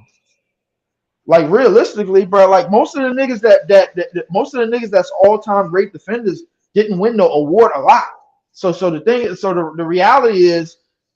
I don't really hold Ben Wallace up to the same standard as I hold Tim Duncan. I don't really hold Dwight up to the same standard that I hold Kevin Garnett. I don't really hold Dikembe up to the same standard that I hold Wilt or Bill Russell. You know what I'm saying? Even though they won the award a lot, and these is niggas that won the award a lot. Dwight won it 3 years in a row. But the thing is, Dwight had a defensive prime, and defensively, he always been able to play defense. I'm not gonna take anything away from Dwight. Dwight probably if I had to say, Dwight probably definitely top 15, just to be nice about it, bro. Shit. So Dwight top 15, but Rudy could only crack top 25 though. I give him top 20, top 25. Yeah, I mean, to me, it's not really about the awards and the accolades. It's about what you anchored, bro, and how you anchored it. Now, don't get me wrong. I give Rudy a lot of credit, bro, for holding his own defensively in a space and pace era, bro, as a 7-footer. But you got to give him credit because almost every team he went on every year. He alone probably made them like a top 10, top 5 defense alone. I mean, yeah, it's whatever you want about Rudy, but that's what he did. So like, that is true. I will say that is definitely true. However, Tim Duncan has been doing it for almost 2 decades. Listen, it's plenty of players, bro. Like, I mean, like in terms of like defensive anchors, Bill Russell, Wilt, all time defensively, bro. Nobody was seeing these niggas. In terms of defense, I look at defense all around. I'm one of them niggas that add rebounds to defense as well, bro. Because it like in terms of manning the paint, the rebounding is finishing the defensive play. You know what I'm saying? So I mean, not to say that Dwight didn't do it, not to say that Ben Wallace didn't do it, because they definitely did. Most of the great all-time defensive players are definitely bigs. Hakeem definitely. Would you put GP as the top 10 defender of all time? GP, GP top what? Oh, Gary Payton. Damn. You said top what? You said Gary Payton as a top 10 defender all time. He framed. That's a good question. Yeah, he'll probably crack the top 10. Yeah. He'll probably crack the top 10. He was the only guard that had that depoy point guard. Yeah, he was only the other guard that had defensive player of the year. He was only the point guard that had it. The other guards that had it was Jordan. I think Michael Cooper, Sidney Moncrief. There was a couple other niggas that I remember. Who was that? That nigga. Right. Traditionally, the big man get that award. The Rudy Gobert of the world or whatnot. So to see, even now, for it to be given to a guard, that shit is impressive. All of the space that you got to cover now as a guard, and how much offense is attributed to the from the 3-point line, or just without being in the paint. You know what I mean? That's another thing about the scoring from then to now, is the scoring prowess comes from the 3-point line. Shit, it comes from 30 feet. You know, the offense back then, it was never that far away from the 3-point line. Your ass had to be crazy to shoot that far. I'm not gonna lie to you, bro. Kevin,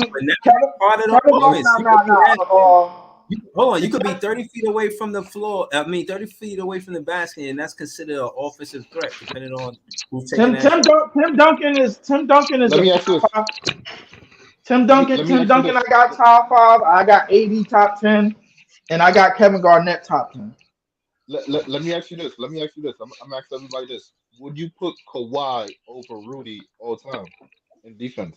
Nah, I mean, nah. I don't think I could put Kawhi over Rudy. I think Kawhi had a defensive prime, but in terms of anchoring defenses, like we got to remember, Rudy is 31. In terms of anchoring defense at a point in his career where we didn't really think he was going to be healthy enough or sturdy enough to really anchor it, bro, at this point in his career, I got to give him a pat on the back for that. And if he wins this unanimously, bro, like he's definitely in the top 20, top 25 conversation. Honestly, I think somebody who, and I might be jumping the gun, but I think somebody who can. I think Kawhi's right there though, but in terms of defensive wings, bro, I put Kawhi on a very high pedestal, bro. I put him on. There's someone that can challenge that a defensive player of the year. He young, but I think Herb Jones might be. I think in a few couple of years, may not defensive player of the year, but he can. I feel like he might be one of them defenders. No.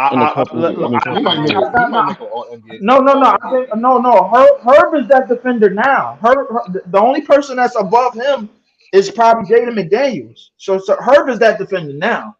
The only issue with Herb is, bro, like he just got to worry about making all defensive teams, because as far as the award goes, bro, it might be Wemby, my nigga, for a long fucking time.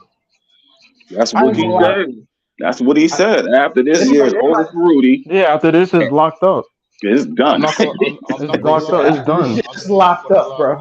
It's locked up. But I like Wemby's mentality. Like he just got the mentality, like, yo, I want to be great. I don't care who y'all put around. Like, I don't think people really realize that this draft is low key one of the best defensive drafts that we seen, bro, in a minute, bro. You got Wemby, you got the Thompson twins. Shit, we got, bro. You seen what Clowney was capable of doing tonight? Jalen Wilson could play some, bro. Like, it's a lot of niggas.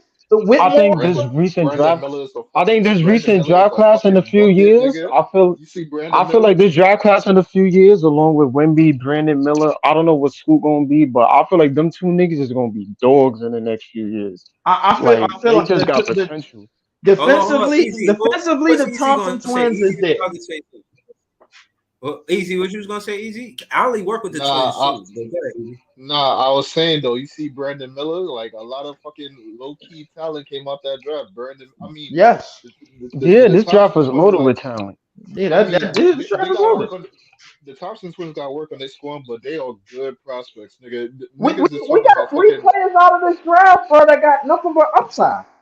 They talking, yo, niggas are talking about putting Asor Thompson, first year Asor Thompson, in all NBA defense, bro. Yo, I think But that's how good he was. That's how good he That's was how good defensively. one of them That's is how out good with he a was blood defensively. clot. I think one of the twins is out with a blood clot. The one on the Pistons. One on the Pistons, yeah. Asar, yeah. Yeah, hopefully. But they got elite athleticism, which like them niggas can jump out the gym. That's why I ain't they gonna able lie. to They do shit. they athleticism Bro, is out of this world, bro. remember earlier in the season, nigga, Asor was average, like one of the leaders in like fucking averaging rebounds. He was leading the league. He was like in like the top 5, bro. I think it was Ayton. Yeah, then they took him out. They took him out because Bogey came back, and then they went on that 28-game losing streak. And then they No, put no. It was because fucking Monty Williams started doing some weird shit, sitting this nigga, not playing this nigga, doing all type of weird shit over there, nigga. That got me a little. Niggas got to do a little investigation over there too. They got some bullshit going on. He said Ivy too. Yeah, Hold on, I want to say I think they're gonna be the best twins though. I know there's another set of twins, real twins, not them, but because they hang out a lot of brothers in the NBA. I think the Morris twins. I think the Thompson twins are gonna be better than the Morris twins.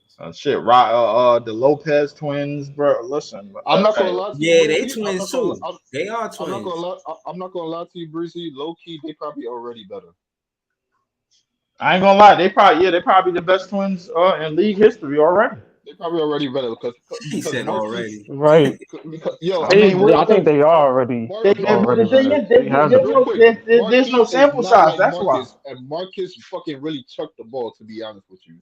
So like, bro. Marquis, and I don't think they're gonna be role players either. I think Amen Thompson is gonna be a core piece of that Houston team, and I think Asor is gonna be a core piece of the Pistons team. Yeah. So they're not gonna be role players. They're gonna have huge roles. It's a possibility. Nah, I ain't gonna say that. No, I ain't gonna say that. I ain't gonna jump off the roof. Let both of them niggas work on their fucking shot. Watch what happens, bro. The thing is, I think what they're gonna live off of is hustle. I think they're gonna live off the hustle in the tangibles. That's a fact. Right now, but let them work on their shot though. Let that shot form in next year, bro. Because you already know they need to work on it, bro. We see it. We see it from both of them, bro. If anything, I meant a little bit more because he needs to work on his scoring. But we see it from both of them. Listen, they need to go into the offseason and work. All I know is we got a 19-year-old 6'10" nigga that's probably still gonna have another growth spurt after this year that can shoot better than our starting fucking center and defend just as good as him already, bro. I'm not paying that nigga $20 million. No. Yo, I'm sorry, bro. All right, hold on. I said it. Breezy, I said they probably drafted Clowney as a backup in case they don't want to play Clark. But I think that was that's exactly why they drafted Clowney. Hold on, easy. I know. I thought you was gonna say something. What I was gonna say is again. I'm about to say something real quick. Let me just say this real quick. Leaf, I will be with you. But the only way I'm gonna be with you, we have to play this nigga for the rest of the season, see what he does. Then I'll take that into consideration. Okay. I don't know about right now, bro. That's all. All right. All we got to go off of right now, bro, is when he was in the game during the second half. Giannis did not score on him like that. So Giannis did. That's all I'm gonna say, bro.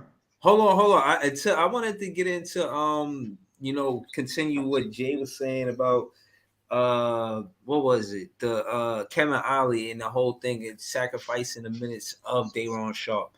After Day'Ron Sharpe gets 17 rebounds, you don't reward him with I know he'll feel a way about it. Nah, even if Clowney balling, it's not Sharpe that minutes that should get took. Let's look around the room. You understand? Okay. Let's look around the room and see who minutes. I already know where you're going. What you're saying though? You know what I'm saying? I already know where you're going with this. I already know where you're going with this. I already know where you're going with this. What he's saying? Hold on. I'm saying if Day'Ron Sharpe had a career high, like this is the first game he ever had that many rebounds in his whole NBA career. You don't reward him by setting him on a bench. You reward your big man by saying, yo, you know, you guarantee minutes the next game. You know what I mean? Unless he was hurt or some shit.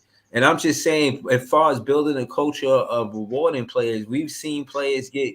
I got a question when you finish. And Cam Thomas. So basically, what I'm saying is, I don't like this thing where coaches try to justify not playing the guy even though they're playing well. Jacque Vaughn did it with Cam Thomas, and etc. So case in point is same for Kevin Ollie. I don't like Day'Ron missing minutes because of the way Noah doing in the G League. Let him play, but still don't take Sharpe minutes. He's not that good. Whatever he was doing in the Long Island Nets is not that good enough to take Sharpe's minutes. Even if you, I want to ask you a question. Don't take. I want to ask you a question. Do you believe Day'Ron defensively could have put on the performance that Clowney put on tonight against the Dame and on Giannis? Because that's who he was guarding multiple times in multiple possessions. You believe Day'Ron could have done that?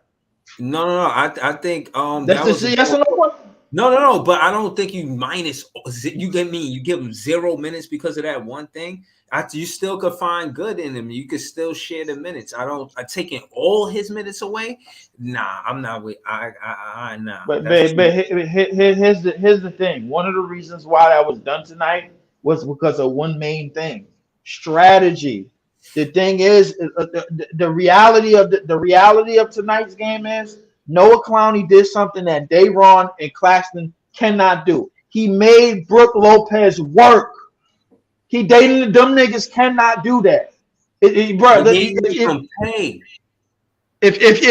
Listen, if you want to tell me that he would have that Day'Ron would have went in there tonight and grabbed at least 15 to 12 rebounds against Brook Lopez on whatchamacallit, bro. The reason why I call you in on Giannis, bro. The reason why I would have called you a lie is because tonight wasn't about muscle. It was about speed and effort. It was about who was gonna win the battle to the basketball first. So and 9 times out of 10, I think Day'Ron got hustled though. So I think he would have. This the question. This the question. When you say that, and I understand where you're coming from, but out of the people who played today or didn't play, whom would you take out? You got to take somebody out of the game.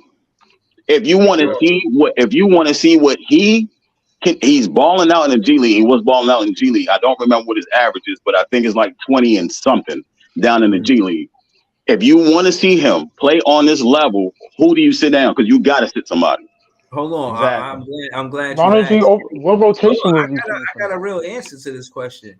Look, thing is, for one.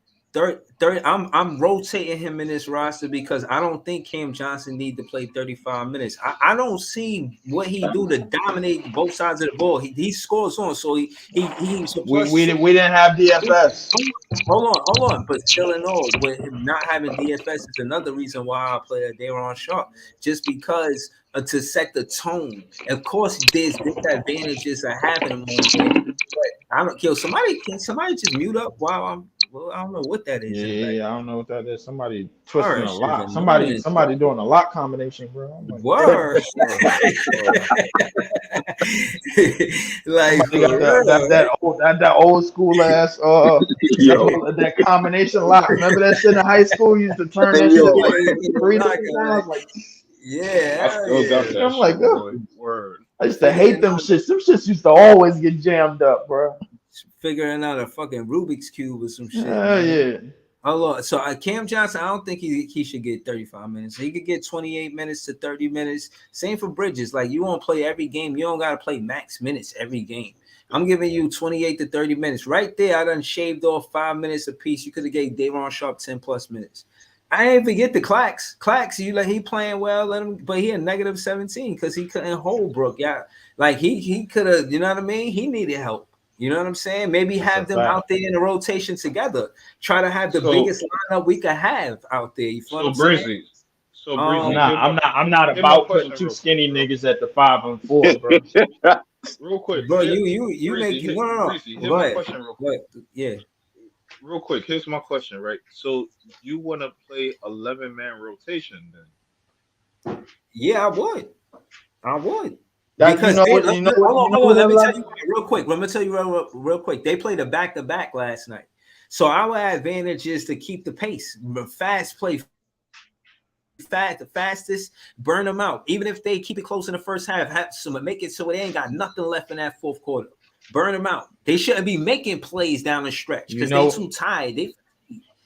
So yeah, I'm running an 11-man rotation. The problem with an 11-man rotation is that you're gonna have players out of rhythm, bro, because you got to find somewhere to place the minutes at certain periods of times of the game. Right. So Out of rhythm, I'm playing physical. I'm playing downhill, and you're not playing physical all the time. No, you're not playing. No, there's a reason why that style of play doesn't work all the time, bro. Like, it only works with players with that type of prowess. Why do you think only Giannis do it? But why? Yeah, we never do it because we don't have the players to do it. The Pelicans and the Bucks do. They got Zion, and they got Zion, and the team that we played tonight got Giannis. They got the players to do it. We don't. You need the players to do that. Why you think? Wait, y'all don't think Day and Clowney can play together? I don't think Day and Clowney can. Because Clowney not he not skinny. That nigga's 265. You can play them together, but it's gonna be the same as having DFS or anybody that doesn't shoot. The reason why it worked because Trendon Watford can shoot the three, so it spreads the floor more when one of them is playing center, regardless of whatever. All of them can shoot. That changes. But Clowney can shoot. So if Clowney's on the perimeter, he can shoot. Why Day can't be at the paint, bullying, pushing niggas out the way and getting rebounds? Wait. DFS. Listen, Clowney, DFS, and even Day'Ron can shoot the ball, bro. The difference, bro, is the wingspan and their height to match up with everybody. What we're usually seeing at the 5 and the 4. That's the difference, bro. So the thing to add to that, Leaf, the thing what I'm saying is when we watch Day on the floor, most of the times he gives us second chance opportunities. And if you was watching tonight, Wilson and Clowney was giving us mad second opportunities because they was boxing these niggas out, which is what Day does. And if you add that on the floor with Clowney stretching out and if you add that on the floor with Day boxing him out, boxing these dudes out, which he was showing with Clowney on the perimeter, stretching out, doing what he do. He was hitting threes tonight. That can work, which is why I think I agree with Breezy in terms of it don't gotta be either or. Play them both. But here's the difference, bro. With Clowney at the 5, now you get a Brook Lopez out of the paint and basically Giannis to man the shit by himself. Why you keep saying it like he's slow? We didn't slow Lopez down, bro. Wait, hold on. Let me explain what happened. When Clowney was at the 5, you moved Brook. Now Brook Lopez has to come out. Right. So now Giannis is Giannis is basically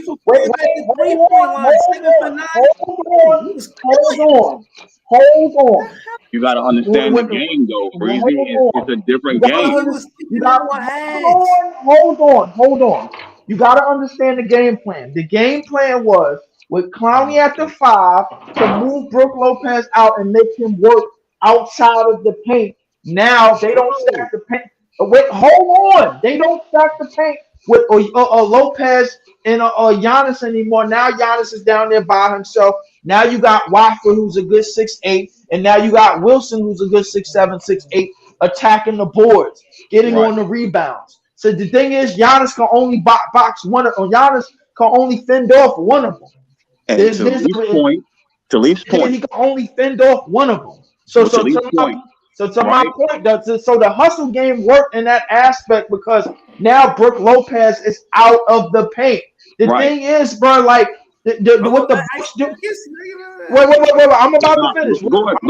I'm about to finish. Won't Brook Lopez be out the paint regardless if Clowney is still on the floor? It doesn't matter. I personally think it doesn't matter if he has the 5 or the 4.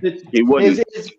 He put Clowney at the 4 and put Day at the 5. No, you're not. You're missing the point of that. No, you're missing the point because hold on. Let's go to Iceman and let's go to Leaf. I was about to finish my point, bro. Go ahead, finish. I was about to finish my point. With Dayron at the 5, bro, that means Brook Lopez is gonna stay in the paint because he's not that type of shooter. Clowney is the unknown guy. The thing is, Clowney is the unknown guy because Brook Lopez didn't scout him. So the thing is, bro, my nigga cooking. Keep cooking, my nigga. Brook Lopez didn't scout him. So if he see him on the perimeter hitting a quarter 3 or 2, now he got to get out there, bro. Now the Bucks game rebound system doesn't work because that's what they really do.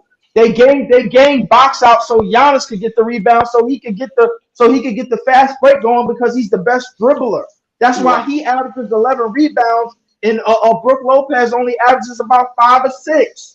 There's a reason for that. That's part of their fast break system. So the thing is, with Giannis down there by himself to fend off 2, 6, 8 dudes that's gonna attack the boards and Watford and Wilson, that's where the game plan comes in.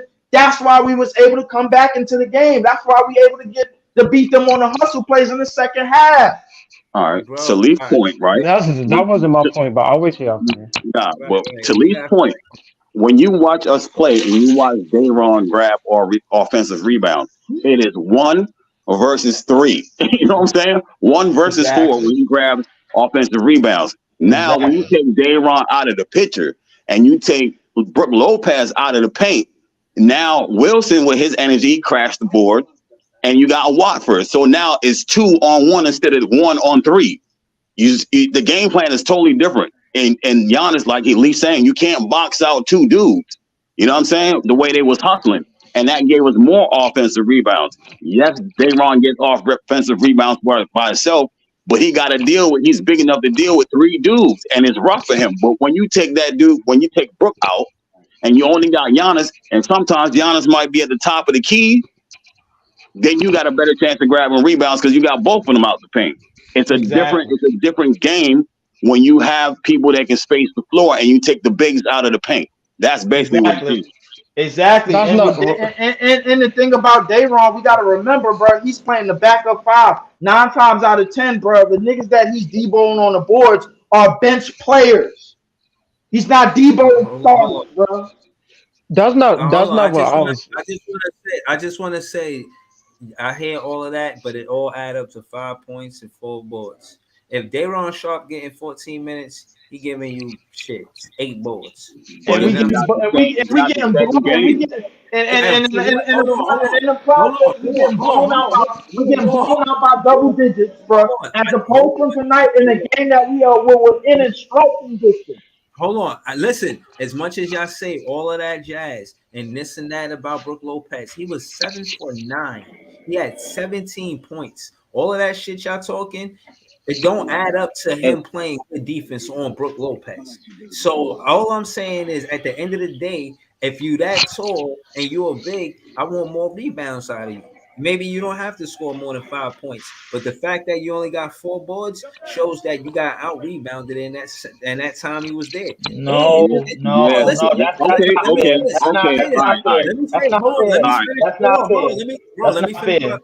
me finish. There's a reason why he was cut. Let me finish before you cut me off, please. Like I said, at the end of the day, for him to be that tall, get 14 minutes and not.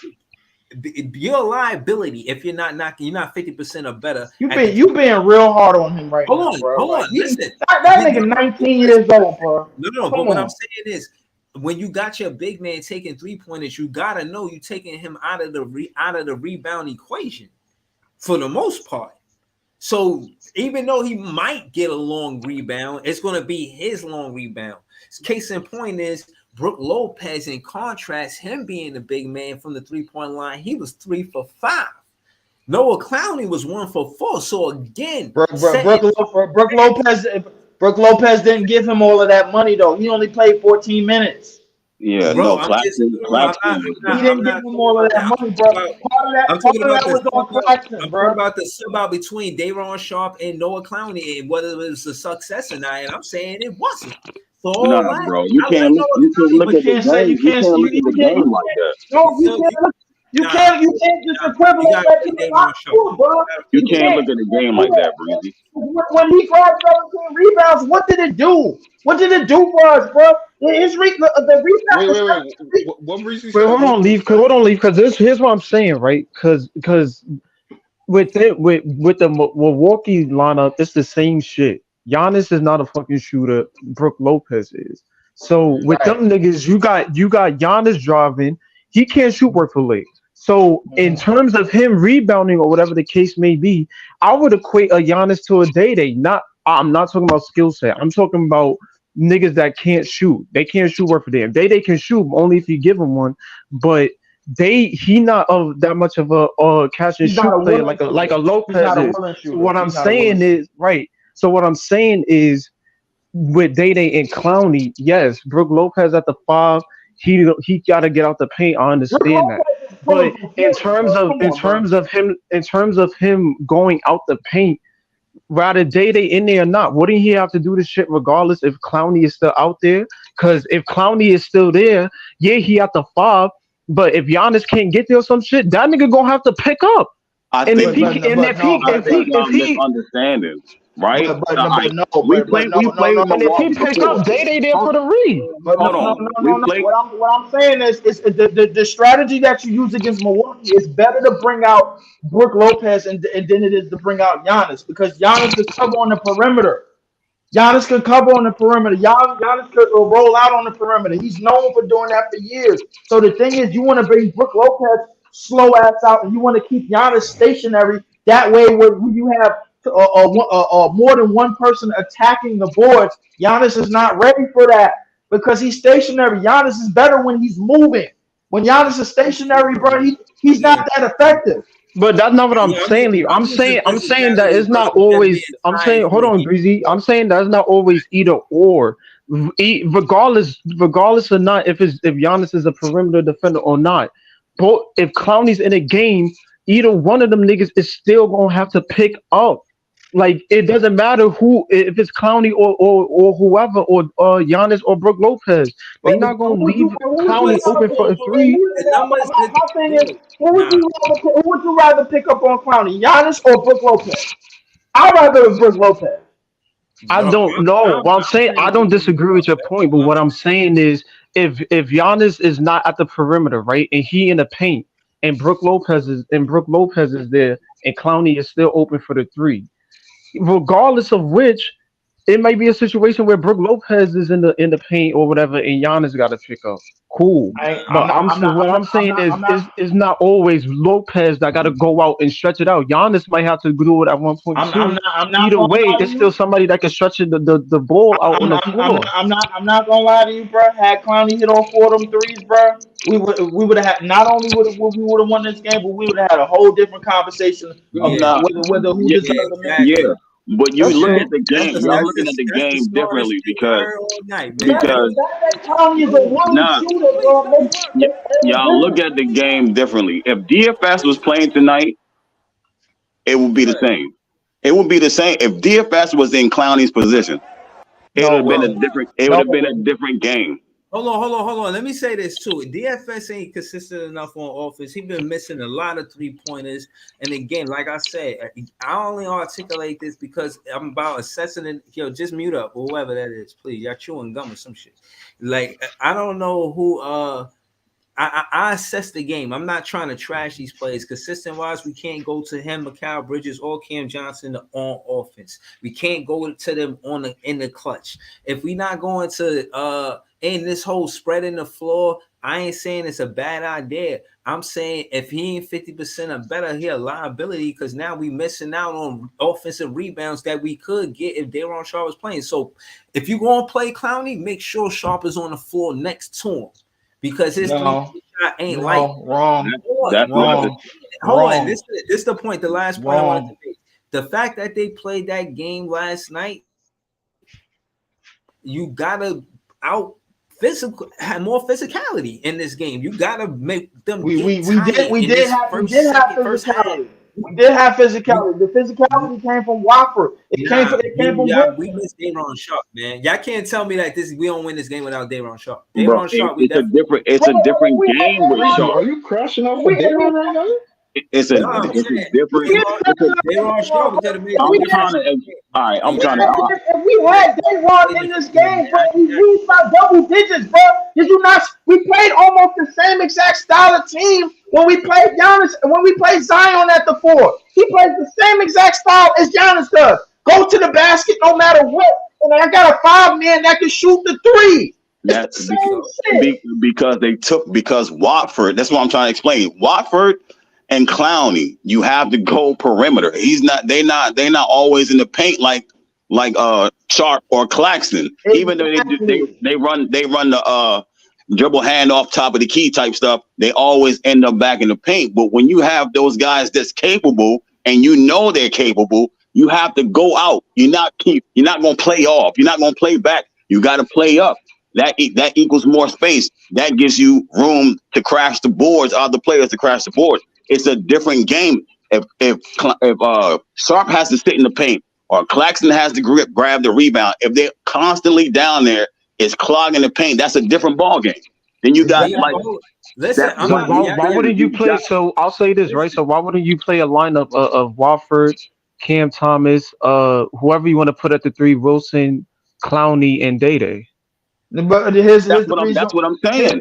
The reason why you don't is because the game plan for Day'Ron is very simple, bro. We know he's gonna get on the board, bro. And there's a big man, and in terms of starters, bro, he hasn't proved that he could out rebound starters on the other team, bro. He hasn't out proved that he can overpower starters.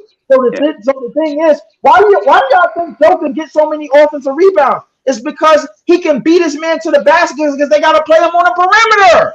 That's what I'm saying. So when you got Watford on the outside, who's capable of driving by you and he's capable of shooting the 3, that's not Day'Ron's game, and neither is Nick Claxton.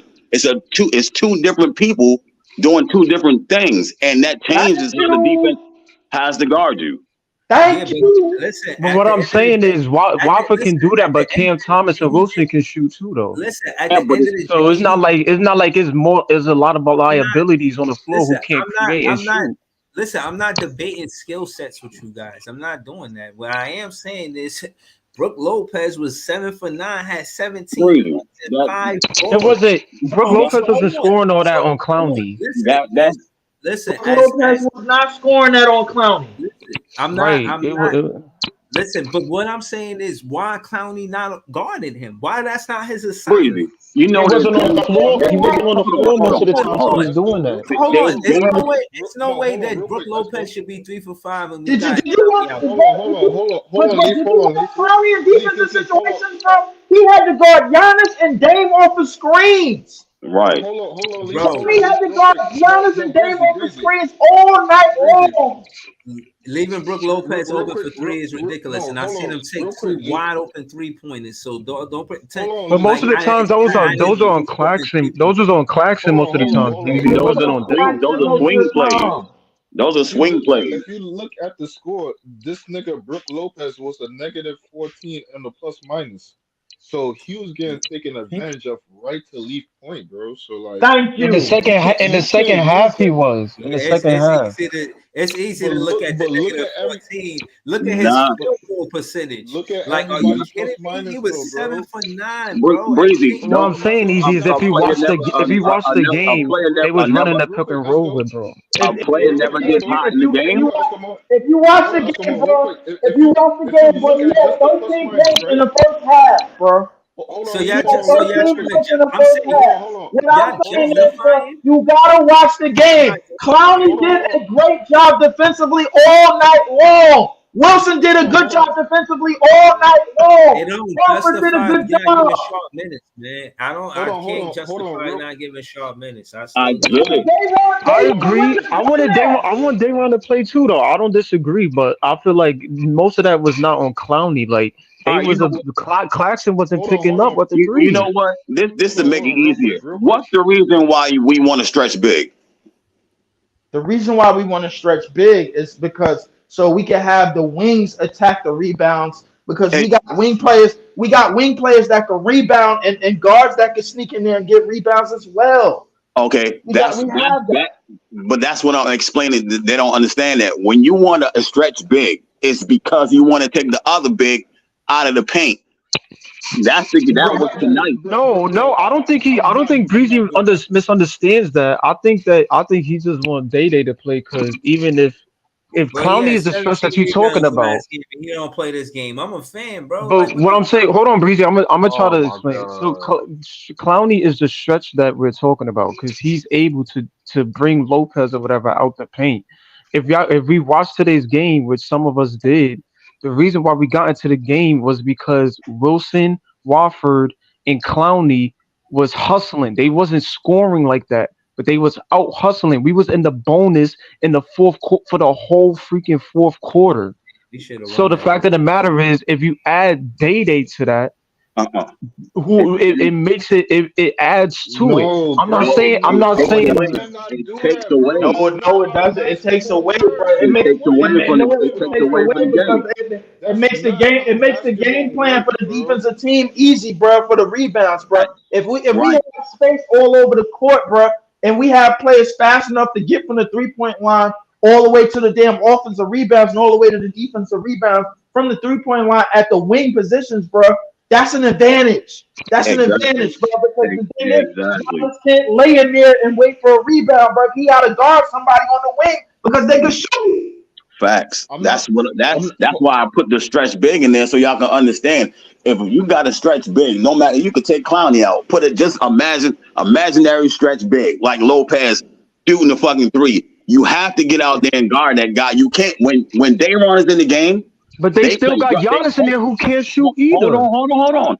When Dayron is in the game, you play more drop coverage. You back up off Dayron. You're playing closer to the free throw line because he's not going to shoot the ball.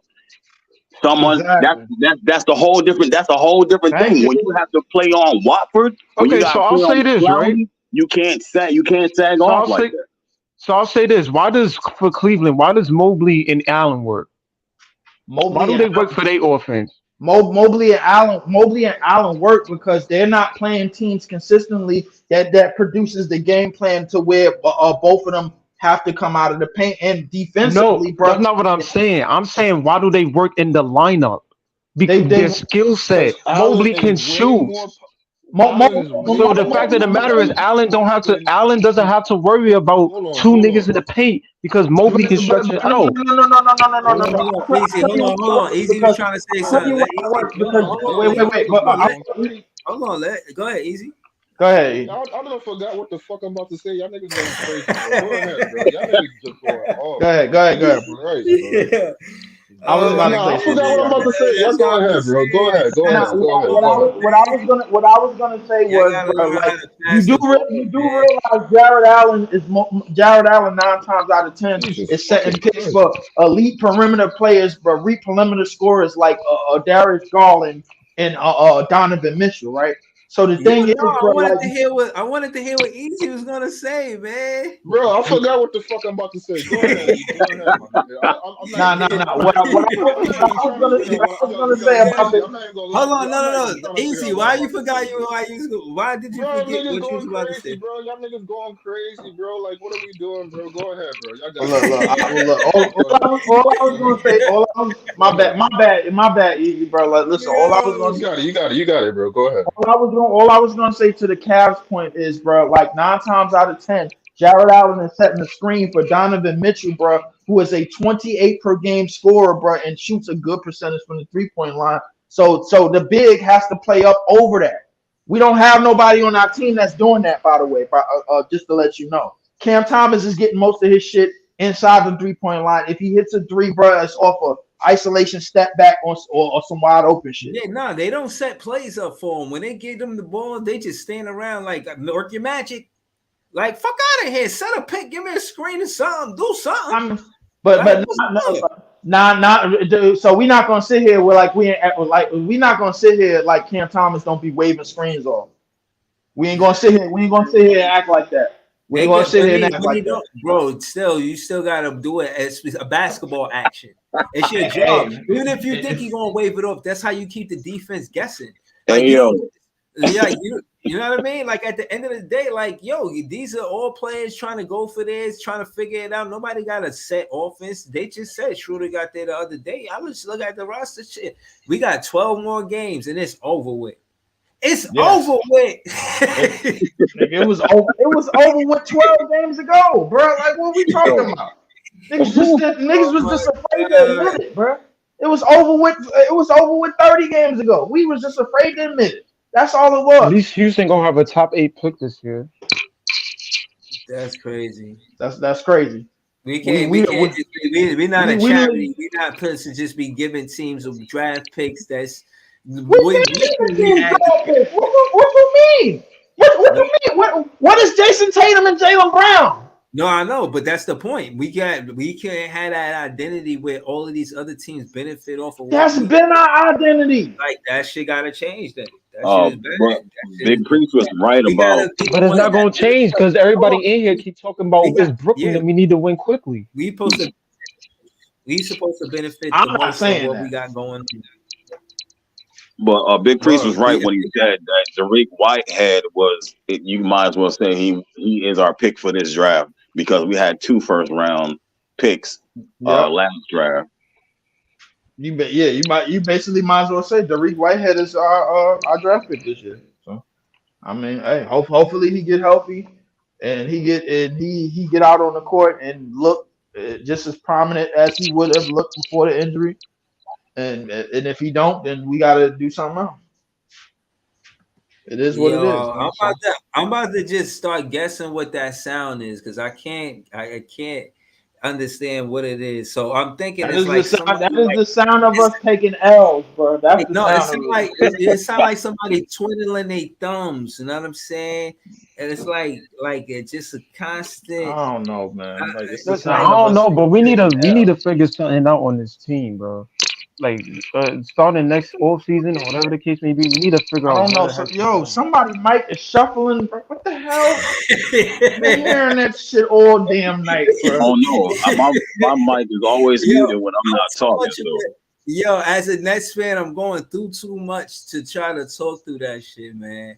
And listen, man, I'm telling you, bro, like, just please mute up, man, because that shit is tough to talk through. But yeah, ultimately, listen, man, hold on. First and foremost, man, we Nets fans is the best fans. We 2 hours in off a loss, another one. Know what I'm saying? So, like, yo, man, please hit that like button. I hope y'all subscribe and just look around the room and see who here, man. These are the Rockets might get a fucking. They might fuck around and get a top 3 pick because of us. These the fans when we actually start winning. Remember us when we actually start winning, man. But this season, I ain't gonna lie. All of that, this was a test run season. I think that shit corny. I think we could have did better to compete. And as a fan, I wasn't entertained, man.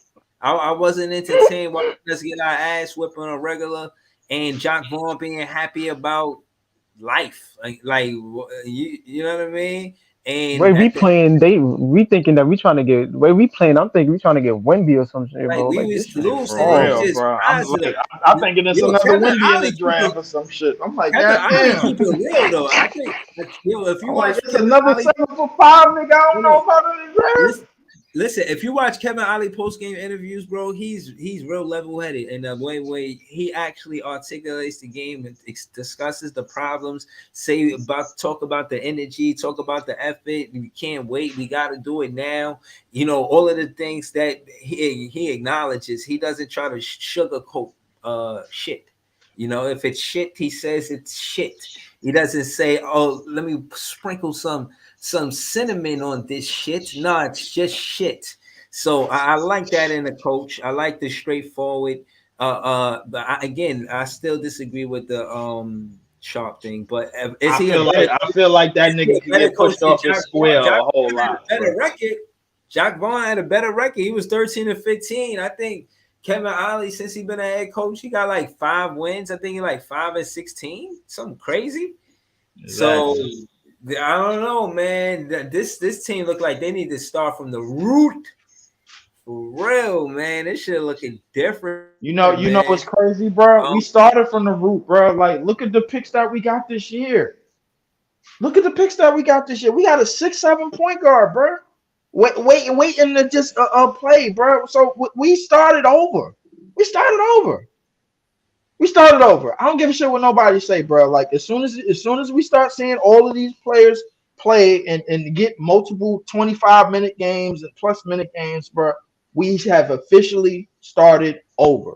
The second that Dariq Whitehead hits the court and he starts producing at a consistent rate at between the 25-minute to 30-minute mark per game, bro, we have officially started over. Marine Sutherland said Whitehead is not a point guard. So I mean, to my knowledge, he is small forward. Nah, he is small forward / shooting guard. Yeah, but he's just 6'7". He's just 6'7", right. So he can play shooting guard as small forward. Okay. So he got the height. He's got enough handle to probably run point. He ain't a point guard, but he got enough in his bag to do so. Yeah, he's versatile. So I mean, that's a good. He is stud. I think he is stud, man. I think he's gonna be good. Honestly. So if you think that, then that means we got our power forward, and all we need is a center. Go get that nigga Zach Edey. Don't nobody want nobody in this draft. Go get that nigga. Things can happen. Player. I ain't even come up with a player, man. Like all I could think. I came up with a player, bro. Like, and I think the nigga is gonna change the trajectory. I think, bro. I think if we get Zach Edey, bro, we a 40-win team.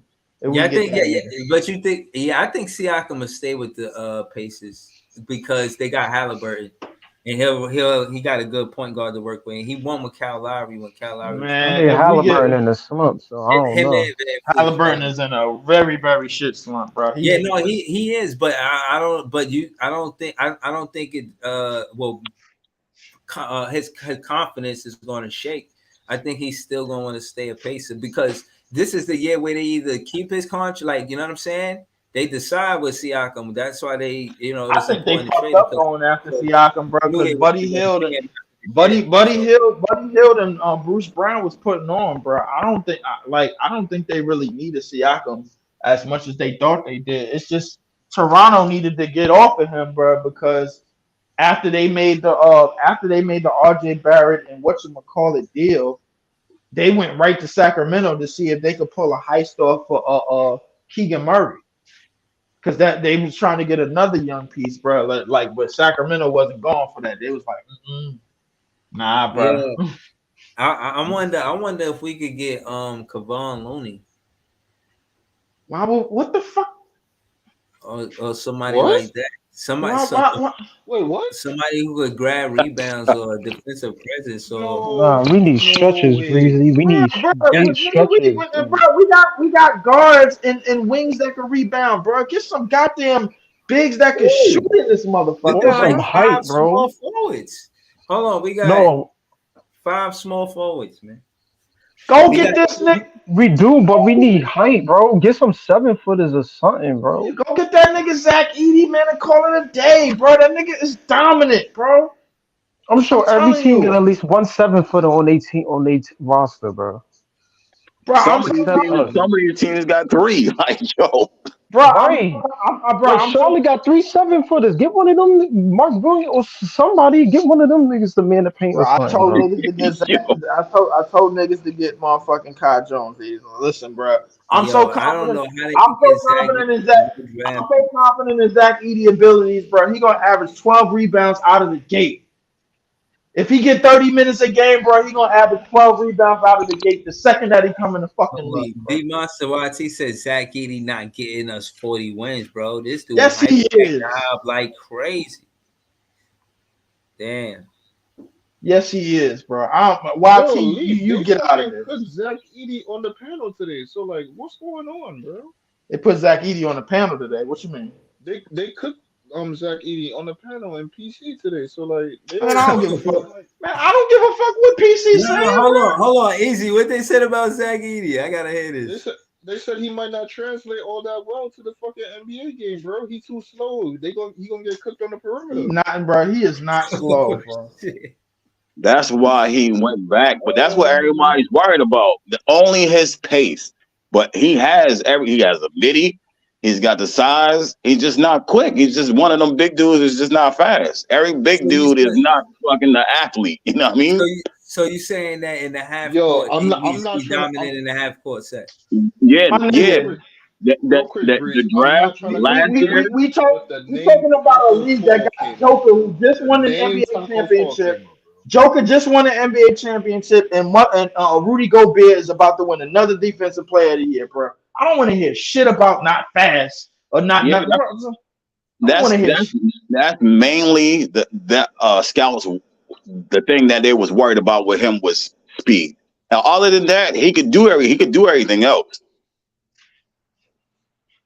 Listen, all right, bro. Listen. The nigga 7'4", 300 pounds, bro. I'm confident, bro. Like the nigga could get up and down the court, bro. Like he's not as slow as everybody make him out the there's ways around that regardless. Like there is slow niggas in the league. Like everybody ain't a speedster. Like, exactly. You know what I mean? Exactly. Here's the thing though, right? Let me walk with y'all on this, right? Here's the thing, because they said that nigga could be like a late first rounder, right? Mm-hmm. A late first round pick. Who trading with us? What can we offer a team in the late first round? A late first round for a nigga that none of the other 29 teams don't believe in. Yeah, I think DFS gonna get traded. Hold on. Easy to your question. I think DFS and Cam Johnson gonna get traded, man. Trade them to a contender, some shit, bro. Where they can I think we're gonna keep Mikal Bridges, but DFS and Cam Johnson getting traded. I'm for that. I'm saying if you're talking about, I think DFS. I think DFS and you can probably get a another.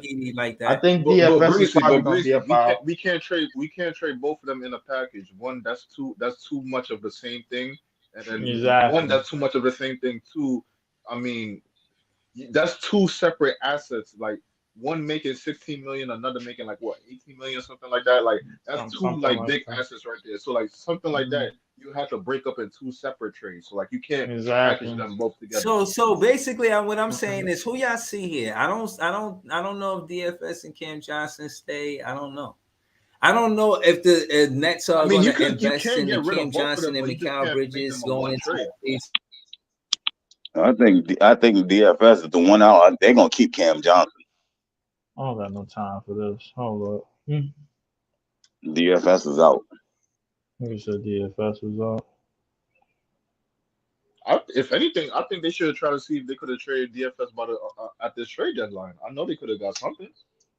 Shit. Trade a nigga for some picks or some shit, bro. I thought that's what they was going to do. They was going to trade that nigga for picks. I heard he was going to get. He was in the trade talks in this draft where I thought niggas was going to trade him to try to build up some get closer to trying to get Cam Whitmore or something. But I guess that wasn't the game plan. Man, I'm putting this nigga on timeout. Okay. So I mean, Let's make on time out. Get on I don't time think out. Zach. I think there's Get out of players here. that can. I don't No think time nobody out. in this draft class is like Let's superstar make on franchise time players, out. but I think they are players that can help a team. Like they can help. Let's They make can on give you time out. potential. Like minutes. Like they can. I know. I don't know about changing the trajectory of a franchise, but I mean, I feel like they can definitely add to a winning team, or I So guess when a have team you in ever ascent. seen a first year rookie come in and turn the team around and get a bad team 40 wins or a top seed, bro? Tim Duncan, Chet Holmgren. Next.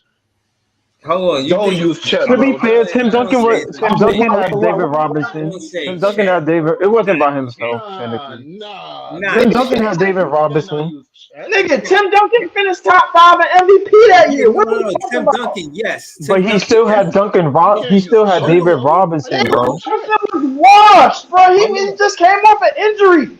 No, no, no. Stop it, Hold on. bro. Tim Duncan. It wasn't by himself that they So won hold on, 40 hold on. games. Like it was with Hold that on, was hold the on, whole unit that year with David hold Robinson. on. They won the Contrast. chip in 1999. Hold on. Contrasting the numbers, right? Contrasting the numbers. Tim Duncan, I think he was a what top 8. What was his pick? He Top He was was the the what? number number one pick. one. He was the Number number four. one Number pick. one. Pick. No, my question really was, what do you? Y'all said that earlier that Zach Edey is going to be a late first round draft First pick. round pick, yes. He Okay, might so be. Yeah. okay, so I'm saying that to say usually the I don't again I'm trying to ask, do you think the numbers are going to be similar between rookie year Duncan and rookie year Zach Edey? No, the Well, numbers, no, because Zach Eady's not going to be a central focal the point number, of the yeah, offense. yeah, exactly. What you have him there is the man to paint and for defensive responsibilities to make everybody else's job on the offense and easier. Bro, get this nigga Right. out of here, man. Hold For up, San time out. I don't got Antonio, no. for Who San is this Antonio, dude? Breezy, Tim Duncan was like that was the guy they was building around because David Robinson was on the outs, so they drafted Tim Duncan because one he wasn't young like he wasn't like 19, but Look, he was the most experienced out of his career at Wake Forest. So he added to that San Antonio team, and that's why he was so good coming out the league with Zach Edey, he won't yeah. be. He'll just be the guy to I man don't down hear the none of paint. y'all niggas mentioning He'll no be like a game plan. Rudy. He's not gonna be like None of these niggas be mentioning no game a plan in central the focus chat, bro. piece. Like they just be dismissing every fucking thing. Get out of here. Yeah, nah, this Bro, dude. I wouldn't mind a Zach Edey on this bro, team Get though. out of I'm here, waiting bro, bro. for but him to 40 drop wins some though, bro. content. 40 Like, wins is kind of I'm crazy. tired of niggas dismissing shit, bro. Like and like they got a fucking foolproof plan, bro. Come on, bro. Y'all niggas is up all night listening, bro. You listen. But bro, so 40 wins is kind of crazy though, bro. 40 40 wins wins though, is bro. not 40 wins is not crazy. We thought this team was gonna get 40 wins this year. I 40 think wins is we not saying crazy, 40 wins bro. is crazy because of what we have now. Bro, the I Pacers is don't at think 39 right now, bro. Like, bro. Bro, if easy, you but we bro, only saying that because they're good. They're good this season. That's the only reason. But LM, hear bro, my it thing, was right? people that came The up in East is here, gonna bro. get better next year, bro. They are Bro, gonna get better. People gonna get better. bro, hold up. They Priest are, came up, but what I'm saying is, we only see it as we can't get 40 wins is because bro. of what we're seeing Priest came now. up in I don't here, think it's impossible in the next few years, though, bro. or the next few Hold seasons. on. Wait. No, but Lee saying next year though.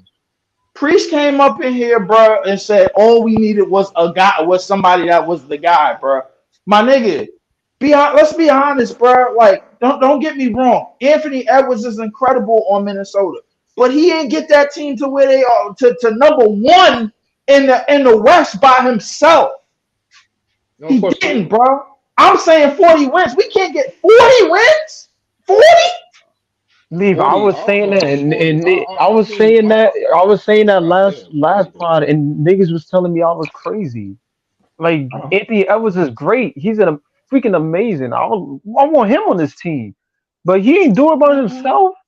They put the pieces around him Exactly, for him bro. to be the the Bro. personnel that he is, and they acknowledge him as the number one. Cat ain't on that team like y'all. I ain't gonna lie. I ain't feeling Anthony Edwards getting all the shots. I feel like I'm still the number one on this team. No, he's accepted his role. Cat knows what he is, and Anthony Edwards know what he is. So everybody plays that role in their team. Give Edwards the ball and get the heck out the way. Like it's just that simple. And that's why they doing what they do, because they locked in on their roles. Jaden McDaniels, defend. Rudy, defend. Cat, be a number 2. Mike Conley, set everybody up. It's just a simple. It's simple. That's why they doing what they do.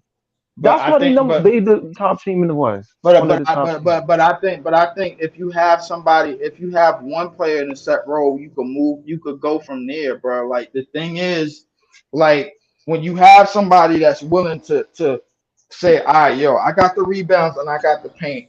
Everybody else could just fall in place with other shit, bro, that they know how to do already. So they don't have to worry about shit shit on the floor, bro, that one person could occupy at an elite level. And I strongly believe at an elite level, bro, he could rebound and protect the paint in this league at an elite level, bro. If Rudy Gobert at age 31 could do it, bro, so can he.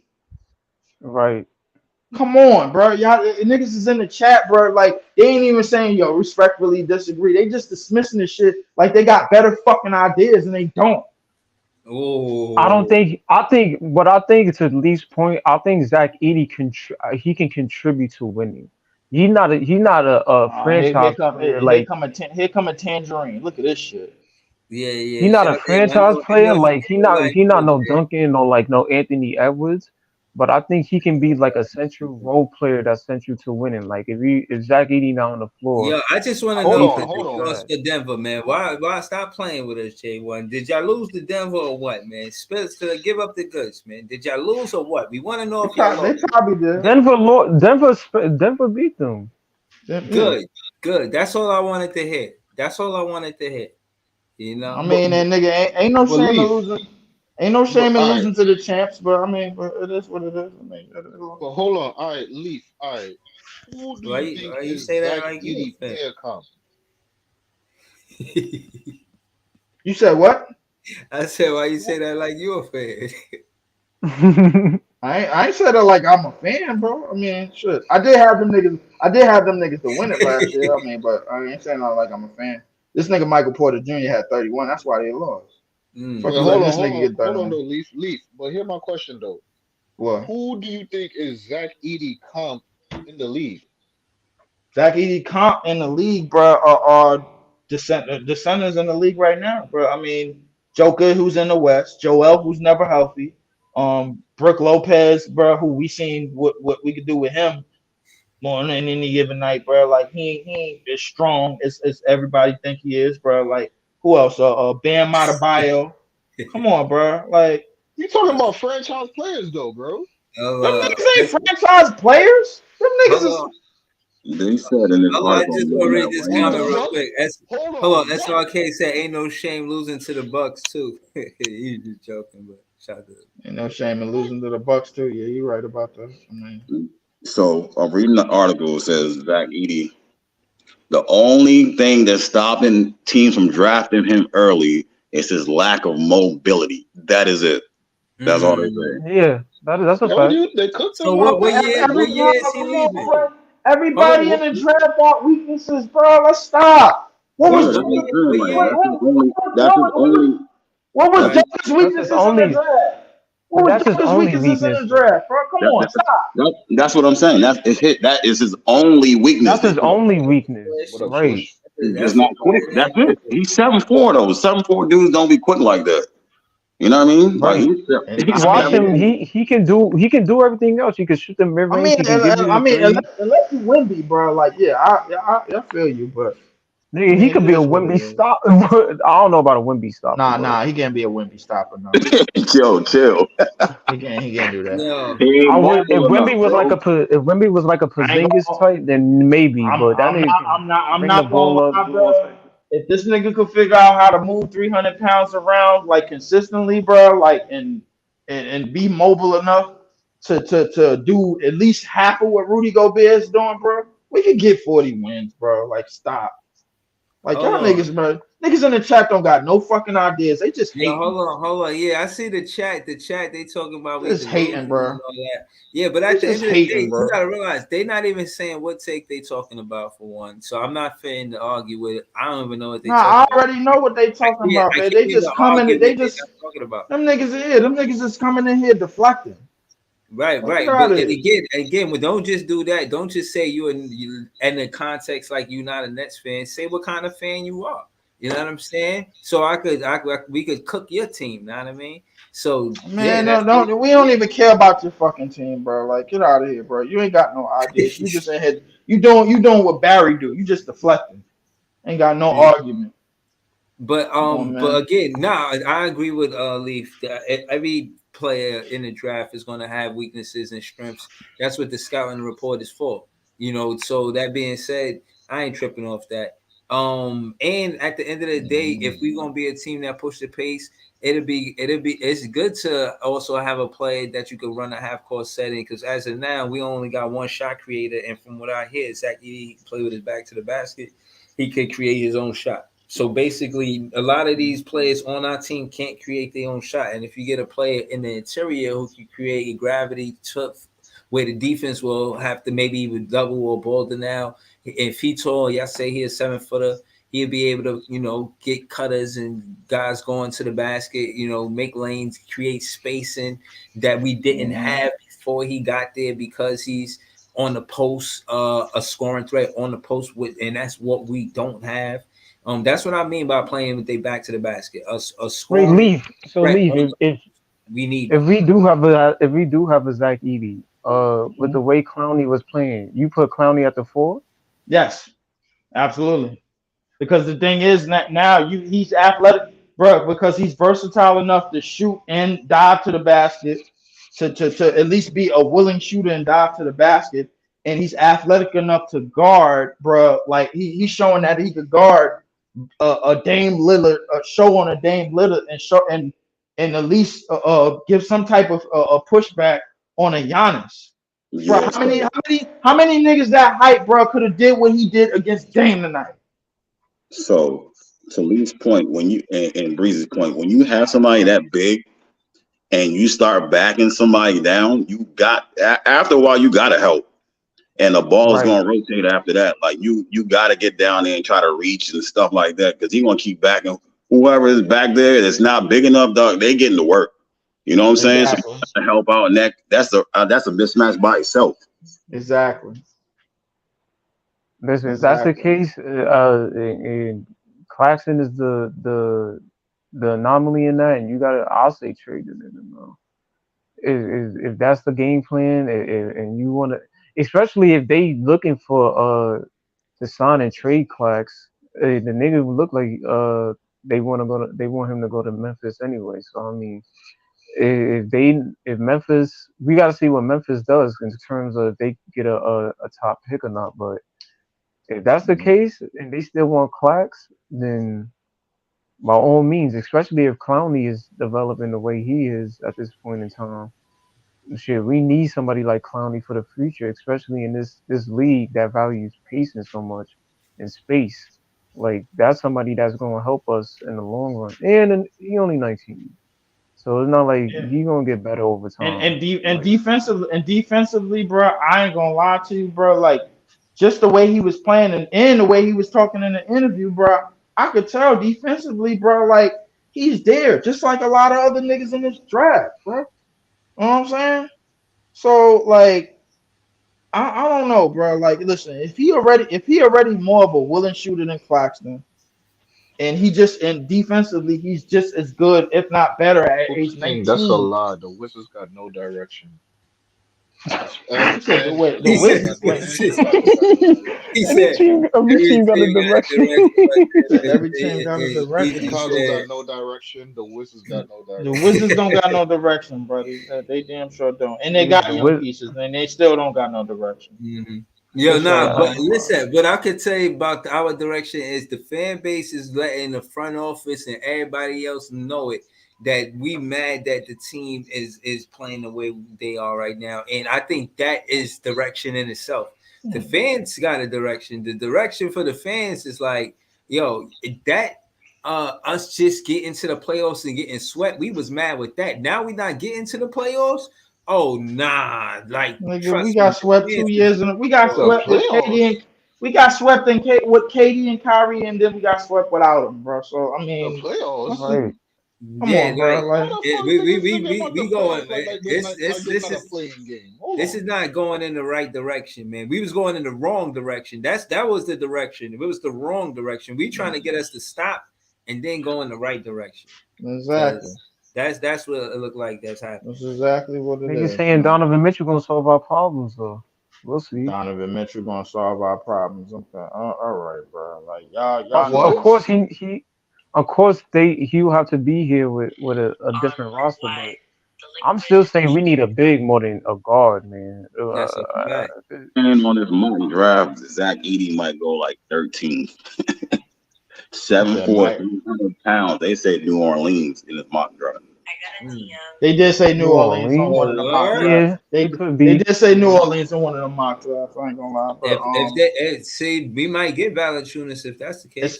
I mean, it's a lot of other drafts that had them like 25, 30, like round, second round.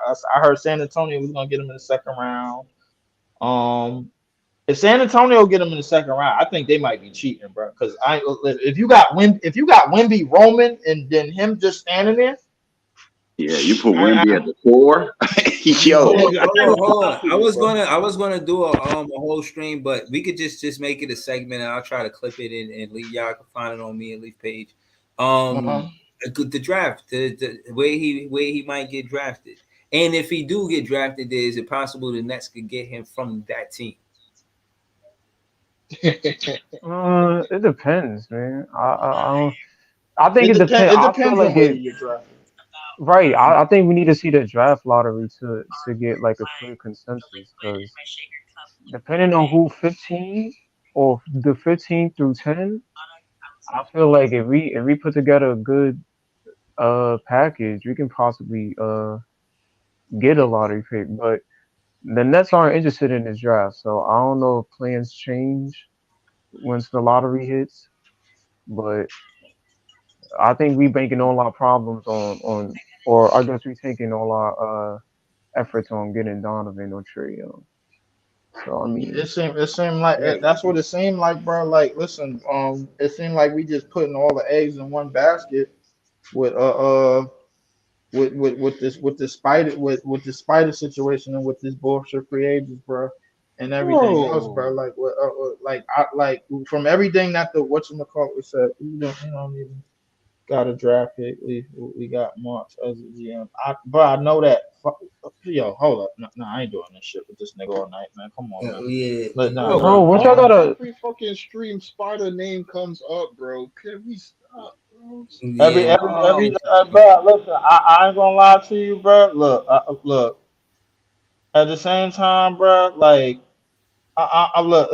You absolutely right, but at the same time, Bro, shit like that give niggas like this in the fucking chat ammo, bro. This is what I be fucking talking about, bro. But here's the thing. We got beat writers and whatchamacallits, bro, coming out and saying they know exactly what the direction is, bro, and that they want to dive into free agency and want to see if Cleveland's if he gonna take the bag from Cleveland, and if he, I'm saying if he do take the bag from Cleveland, what's our plan B anyway? Of course, we don't got no fucking direction, bro. This is one of the reasons why I'm up here giving suggestions. And you got niggas up in here telling us the suggestions is bad, and they don't have no suggestions. They damn self. Yeah, nah. You gotta. When you see hold on, those are trolls. Right, those are trolls. You know, again, I look at the chat and I care about what people say. So I'm looking at the critique, but I'm thinning them. So what Leaf's point is, bro, you ain't got no suggestions, no recommendations. I scrolled up. I ain't see nothing that you say content worthy. Like, you didn't say anything. You just critique what's going on, but you didn't even say what you was saying was a bad thing. Like, Yo, they can't say this nigga, man. Stop playing, man. Yeah. I mean, I was trying to this nigga, man. Nah, the Kimbe, man. Like, I don't got time for that, bro. Like, come on, bro. I done came up here for months, bro. Niggas is like, yo, listen, Leaf, I don't know about that. Yeah, but now my thing is has something to say. I just put him on time. I can understand if yo Leaf, I don't know about that, yo. I think they might should do He didn't something say like nothing. He he didn't didn't even say anything. Yeah, like so. Yeah, I put him on This other time. nigga didn't say anything neither, bro. The Drizzy kid play. Come on, bro. I'm not gonna I'm lie waiting for him to say something too. But no, the thing shit. He said he come here to hear us talk about Cam Thomas. So you know he was good with me. He said that. I ain't gonna lie. But look, like when if the nigga going late first round, right? So like, to say we could trade for a nigga when our assets are at its very lowest right now is kind of crazy, bro. Cause who want our players right now, bro? And you know what? Okay, real quick. Contenders. Hold on. No, hold on. But real quick, you gotta attach draft capital with that shit too. They're not gonna give up a high like a late first round pick if they're not gonna get something back. We got shit to offer, bro. Like. I'm gonna put you on something easy, bro. So the thing is, all of these picks don't make the team. All of the picks don't make the team. So they could cut a nigga before the final cut or before the cut. But like all of these picks don't have yet to get signed. Like they getting drafted, but they didn't get signed. So the thing is, bro, like we could pick the nigga up off some waiver shit, or we could pick the nigga up or offer something else and then offer him a rookie deal or something like that, bro. Like it's been done before. So the thing is that's the only thing that I'm saying, bro. Like this shit like that. You know what I'm saying? Donovan Mitchell haven't moved the needle for Utah or Cleveland. Yeah. Listen, J1. J1. I agree with you, but at the same time, bro, he always wanted to come to the tri-state area, bro. I don't know. As a Tangerine, I don't even know why you only talking that shit, bro. Because Jalen Brunson, you actually got some good out of Jalen Brunson, bro. If you wasn't getting nothing out of Jalen Brunson, you'd be screaming for that nigga right now, bro. So please stop it, Jay. At the end of the day, no, this is true too. Mitchell needs a lot of things around him to contend. Again, he got a defensive anchor and Gobert, and also with the two, the players he got now, the roster they consider defense anchors. Cleveland, they had one of the better defenses last season, and even this season, they like a top 5, top 10. He said a lot of things, but you know what I'm saying? What star player don't need help? Right. So again, my thing is why Nets fans want to, it's very few. It's not like we got cap space. We got to get Ben Simmons off the books for us to even be maneuvering like that for real. You know what I'm saying? So listen, I was told that we can maneuver even with Ben Simmons, man. So I mean, I don't know how true that is, but I mean, we'll see. We're just gonna have to see. The thing about the offseason, bro, we gotta wait a whole 2 months because we gotta wait till all the way to the goddamn NBA playoffs is finished, which we will not be attending or which we are not invited to, which we not have competed for, bro, at all. So the thing is, I'm pretty sure that. City, though. Oh my god, man! What the fuck that mean, man? Come on, bro. Like, come on, bro. Ain't nobody. Bro, don't nobody care about that shit, bro. Listen. If the biggest name in this draft is Bronny, bro, like, come on, bro. Like, don't nobody care about that shit, bro. No lie, bro. If Bronny come out this year and he's in this draft will be crazy big, bro. All right, bro. This draft will not be crazy. This is gonna be the only time. This is gonna be the only time he could come out, because if he come out at 25 and he's still playing the way he's playing, bro, he is not going. He probably won't. Oh yeah, he cooked. Yeah, he gonna be cooked. Yeah, he gonna be cooked. Hold on. They said Mitchell already had said he wanted to stay. Go King said Mitchell already has said he wants to stay with the Cavs. Allen even talked about the rumors and said Mitchell not going anywhere. I don't know. Nigga said, I don't know. Why he ain't signed a contract yet? Oh, that's another thing. See, again, I can't debate that. I don't know. And I heard the owner, and I also heard the owner say he's not in a rush to move Donovan yet, but they were talking about somebody says that he does want to get out. That's why he said that. He's not in a rush to move him. It could be summertime if if anything. And that means it all depends on what Donovan want to do. You know what I mean? But the owner has an idea that he might want to be out. I think Donovan might be. I think Donovan might be out if they get eliminated in the first round. I think if they make it further than that, I think he liable to be like, yo, it's not bad. I feel like we can do something here. I'll resign. But exactly. I mean, I think it depends on what they do. If they get out of there first round again, I think he's out of there. But they might be out. They make an Eastern Conference Finals or something. Hold on, real quick. If the playoffs start today, Cleveland who will they be playing? Indiana in the first round. Oh, that's a Do you win. think They can win that. Who playing in the first round? Indiana. Indiana Cleveland can win that. I don't think Indiana offense ain't as geeked up as it was when they had Buddy Hield and Bruce Brown. So if they still have Buddy Hield and Bruce Brown, bro, I ain't gonna lie to you, bro. Like I think they might have ran a circus on them niggas, bro. Like for real, Ringler Brothers to all that, bro. Like they would have just ran them niggas out the gym, bro. Because defensively, I don't know what defense could have stopped them niggas, bro. When they was shooting lights out that with Buddy Hield and them niggas.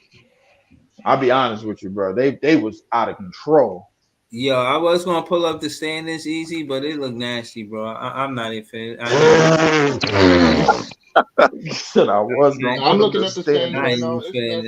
I'm looking at the standings right now, bro. Yeah. I was gonna pull it this up, shit but this shit looking atrocious. I ain't gonna lie. This shit stinking. Yeah, I'm about to go to bed, man. This shit, I'm about to stinking go to bed. ass After shit. I see them standings, man, I'm just gonna go to bed, man. Good. Ridiculous. Nigga, we that far out of 10, bro, and we beat Atlanta twice. Yo, this shit is crazy, man. God damn. Yo, hold on. I want to say shout out to everybody. Is Atlanta winning? Hold on. I don't even know. Atlanta got 30 wins. Hold on. Hold on. I want to give a shout to the chat. Shout to everybody. Hopefully y'all subscribe. Yeah, I got 600 subs, man. I'm trying to go up. And again, man, I appreciate the content in the chat. I just want to say that because, you know, if you put something dope in there, I'll definitely put it there. But y'all got to actually attack talking points. When y'all just say something, it's just kind of like broad. Like, yeah, it's nothing specific. I look at it as hating, you know what I'm saying? And yeah, I'll block you for it. But if you actually attack a talking point, then we can rebuttal that, and then we can actually get into a conversation. Listen, listen. I don't feel no type of way about people. Don't feel no type of way about blocking people from your shit. It's your shit, bro. Like, you know what I'm saying, bro? That's like if somebody coming to your house, bro, and then they on your couch and be like, yo, your couch is trash, bro. Like, nigga, get the fuck out of my house if my couch is so trash, nigga. Like, come on, bro. Like, yo, your refrigerator could be flat.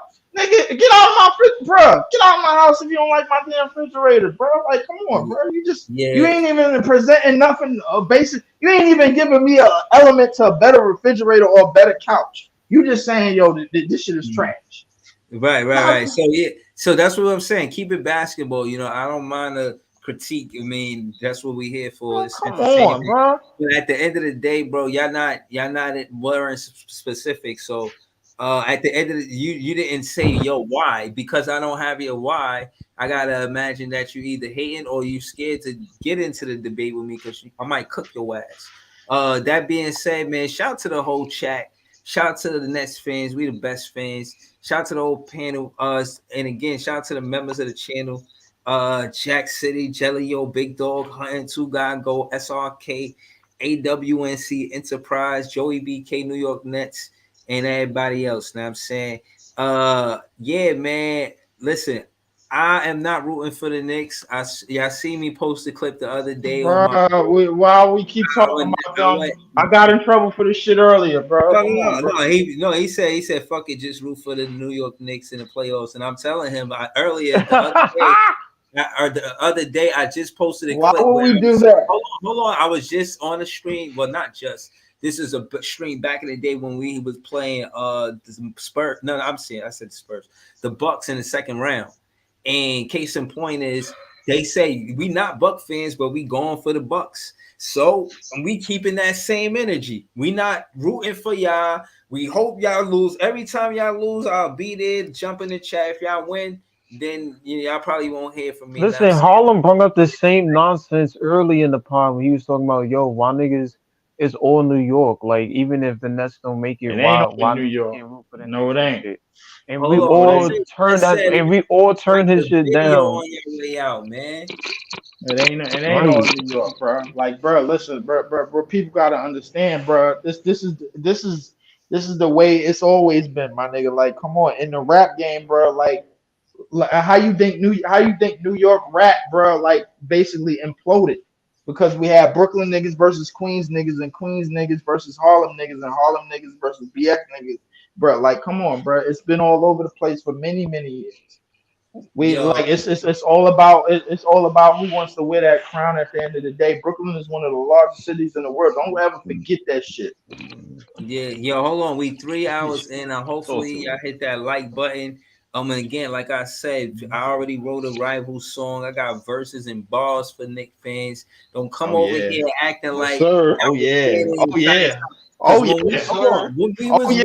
was winning, hold on. When we was winning, y'all was quiet in the chat. I know y'all probably was still watching, but y'all was quiet in the chat, hating on the low, talking about right. You know what I'm saying? So now that y'all when you see Jack City came in here earlier trying to stick out his Knicks fan chest. Now I'm saying a whole bunch of Knicks fan advice. Man, we're trying to hear that shit. You know what I'm saying? Like, but shout out to Jack City. That's my guy. Like I said, we're gonna give him a chance, bro. But Joey snapped on him, bro. We got too many losses, and again, they winning right now they lost tonight, which is good. But they play us on Saturday, so I know they want to come in here and talk their shit or whatever. You know what I'm saying? But now I mean, we got to regulate. That's an early game too. I think it's like that is early. That is an early game. I don't know if I ain't gonna lie, bro. I might be out in the morning, bro. I don't know if I'm gonna do that game. All right, hold on. And also, I wanted to say I missed KBN for like a week because I was down bad, and now I'm feeling better. So I think we're gonna do it this weekend on Saturday. We should do it before the game, at 12 o'clock. But we'll keep y'all posted about that. You know what I'm saying?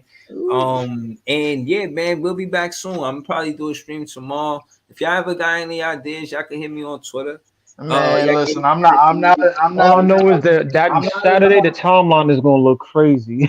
I'm not in a hurry. I'm not in a hurry to see the KVN show, bro. Because anytime Knicks fans get Knicks fans get to back their chests out, man, and everything, bro. Like, it always backfires. You just gotta wait for it, bro. Like, it's basically like a ticking time bomb, bro. Like, you just gotta wait for the time bomb to go off. The Knicks are gonna fail you like they've always done, bro. Like, they've been doing it for over. I think everybody need to show up that game though. They've been doing it for over 70 something years, bro. It's not gonna change just because the Nets of all of something are in the shitter. It's not gonna change, bro. Like, they're gonna continue to shit the bed. But since 1980, they have spent over $100 billion, and they have no Larry O'Brien trophy to show for it. Come on, bro. Like, hold on, let's end the show on some bad Knick news. We got bad news, but we just bad news. Yeah, that was good. That was good. They got more shit to worry about. They got mad injuries. None of them niggas is. I told niggas Tom Thibodeau was about to build caskets out there, bro. I told him. Man, I said that. Building caskets. That nigga's the Undertaker, bro. I told niggas. Yeah, no, I don't want them to I want them to lose. I don't want their team to get injured, but seeing them lose, it's like Nets winning is glory. And I'm not saying the Knicks losing is glory. It is glory. It's kind of close to it. You know what I mean? Like but Breezy, they play us. They play us next, so it's like. Would y'all say like? And this season has been a disaster. But Jay said something earlier, like, "Yo, if the Nets win on Saturday, that would be like my championship." Yeah. So, y'all think regardless of how the season go, if we get a win Saturday, that will alleviate all. I'm not concerning myself about a win this late in the season against the Tangerines. I'm concerning about a win against the I need it to Tangerines happen. that affects their seeding in the playoffs. If it affects their seeding in the We could playoffs, win. bro, Yeah. then I'm more so sold on it. I don't really care. This game on Saturday, bro, it don't really stir up anything in the implications because they're not close to anybody. If they was close to somebody, bro, and they wanted to get a win and they didn't get a win, bro, then that'll be the shotgun shell to the foot, bro. Like, all right, now they gotta limp their way into the playoffs. We're gonna watch them get beat up, bro. Like, okay, fine. Then they have us to blame for that. Nah. You think they could beat the Listen, Magic in the playoffs? You think they could beat the Magic in the playoff league? Hold on, no. Listen, hold on. Listen, there's various reasons why there's glory to beating the Knicks. And again, I think Mikal Bridges will find his net fan soul because right now, you know, Nets fans is pondering. You know what I mean? You've been here since you've been here. You haven't beat them. Maybe if he could beat them, he could get over the hump. You know what I'm saying? So that being said, it would be a moral victory for Mikal Bridges. You know what I mean? This the rival team. Like the Israel crack jokes. The whole you're gonna be chilling. J1, hold up. These dudes, do you know they're gonna invite you to the barbecue? Like they're gonna just be clowning you at the barbecue. Hold up. Hold up. I got some. I got some for the chat. J Uno. Just to let you know, bro, like your Tangerines ain't been relevant for that long, bro. So the hater emblem don't work on me, bro. I've been accused of way more crazier shit, bro, than to be called the hater, bro. Like because of the Tangerines. I think he was talking about me. I think he was talking about me when I was saying that when the Knicks lose, it's close to the Nets win. The Nets win is more important to me, yes, but the Knicks losing. Just let it be known. Yeah, you know what I mean. Like, and then next game, I need them to lose next game. It's beautiful. It's like that. It's like that bruise in the ribs, bro. Like that you're not even ready for, bro. Like you just like, all right, cool. All right, yeah, you done. All right, now clean yourself up. Hold on, y'all know I'm definitely doing a pre-cap to that game, and I'm doing the KBN on Saturday morning or afternoon at 12 o'clock. I'm definitely doing a pre-cap to that Knicks game. This shit should be fun. T-Time might even pull up for. I might see if I ain't gonna lie to you, bro. My Saturday mornings is like cartoons, bro. Like for real, bro. Like in the old school days, man. This game might not even be recorded on my channel. I ain't gonna lie to you, man. This game, F this team, F this season. After this team that we playing, after the next 13 games, and after playoff, and after everybody in the playoffs, man. Like, I ain't worried about for what this it's shit. worth, Mikal Bridges played 500 games today. Not that we care, even though we but for what it's worth. What you want? He want a cookie? He played 500 games being mid, bro. Get out of here, bro. He said it's a mid 500 game. Mid, bro. Nigga out there getting cardio, bro. Get out of here. Tell me to give Ben Simmons some tips or something. Cardio, bro. How we got the most healthiest nigga on? How we got the most healthiest nigga and the most in the most non-playing nigga on one team, bro? That shit is unlucky as hell, bro. Right. Yeah, no, seriously, Ben Simmons. If he just miraculously get healthy, man, I'm gonna be tight. Like seriously, man, because he came here. Let him do it on another team, man. Games, bro. He didn't play 100 games yet, so that shit crazy to me, man. He didn't do that on another team, man. He didn't even play 100 games in his career yet. How bad is that? Nah, you joking, man. You joking. I am you talking about his career as a Nets player. That's true though. His career as a Nets player, he didn't play 100 games. That's a big. He's not even at 50. I don't even think he had 50. I don't even think he had 75, nigga. Yeah, he's not even at 50, bro. I think he had 47 out of a whole 3 years he's been there. I think you mean that nigga 3 games? You mean that nigga's 3 games short, bro? Come on, bro. Shoot it, Ben. That nigga's so out the league, bro. Yo, bro, I'm never gonna forget Kyrie yelling to the top of his fucking shoot it, Ben. Bro. Shoot it, Ben. Fucking rock. Yo, bro, and you know what happened? He still didn't shoot it. He still didn't shoot it, nigga. He like, nah, I ain't shooting. He like, I ain't shooting this. Bro, Niggas ain't blaming me for that this. right there should have gave you all Niggas ain't blaming indication me. of who this nigga is, bro. Who this Bro. nigga is, bro. That nigga, man, I know. Bro, if that nigga came to Brooklyn launching threes, he would have owned the city, bro. He'd have been hurt and niggas still would have been fucking with him. You know that, right? Nah, man. When I he don't went know to, about own, but we definitely would have loved him more. If he nah, was man. aggressive and shooting threes, niggas would have loved him, bro. Yo, LM, all that shit fucking BK be talking about, you would have to let him rock, bro. Because you can't say nothing now. The Right. nigga aggressive and shooting, bro. Oh my god. Nah, man. God, nah, bro. I'm not. Y'all making And me he sad. was a number one. He was a number going, one draft pick, bro. I'm not hold on. I'm not going outside talking about Ben Simmons, man. These 3 hours in, man. I'm not closing out and talking about Ben Simmons. I'm gonna bring up something else just cause, man. I want to say that Cam Thomas, he had a game winner versus the Knicks, and hopefully that invigorate us. I'm gonna just leave off just thinking about that. I'm gonna just watch that game and just see what it was like. It will be in the Knicks. I think Cam and Mikal. You know who I think need to go off, Breezy? I think Cam and Mikal need to go off because if you remember, Mikal was on the podcast, bro. Yeah, but Mikal was on the podcast and they was like, "Yo, Cam Thomas don't defend. Cam Thomas don't do that."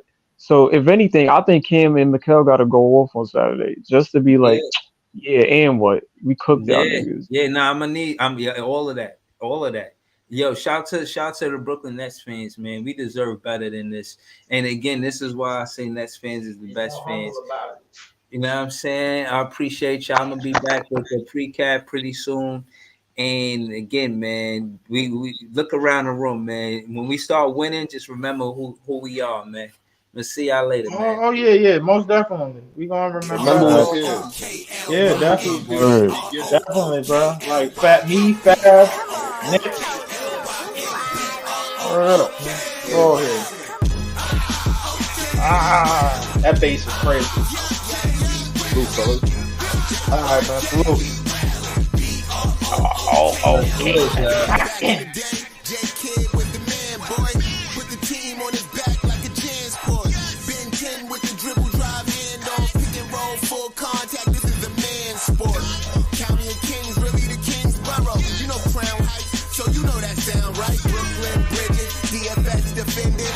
Block party, claps and double digits. Got the ball claims clicking, the whole block is with it. Left a lot on the table, now we coming to get it. The shook one's gone, we too Brooklyn strong. Can't stop, won't stop from the Brooklyn block.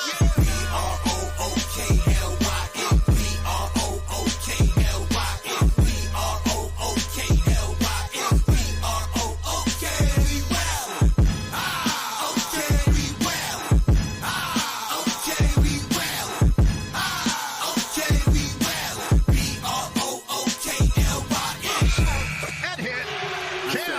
Just give me the ball, I'm fitting the score next. My J is all net, me and Jay just all next. Getting back on defense, hit him with strong flex. I'm official like a ref, trying not to get attacked. And we go hard on Brooklyn, that's a promise. Watch me like a Cam, cause it's my time. Make you watch me like a Cam, cause it's my time. Switch, they can't guard me, especially side the Barclays. Spin between crosses, I can score with both hands. Midi flawless, and I get to play like an artist. I'm a boss smith, so you should respect my handle. I see the big picture with the Nets like a mantle. In the future, I see us as champs too. And when we do, I'ma do a Brooklyn dance move. To stir that whole Millie rock like a FanDuel. That's a bet like my parlay on FanDuel. B-R-O-O-K-L-Y-N,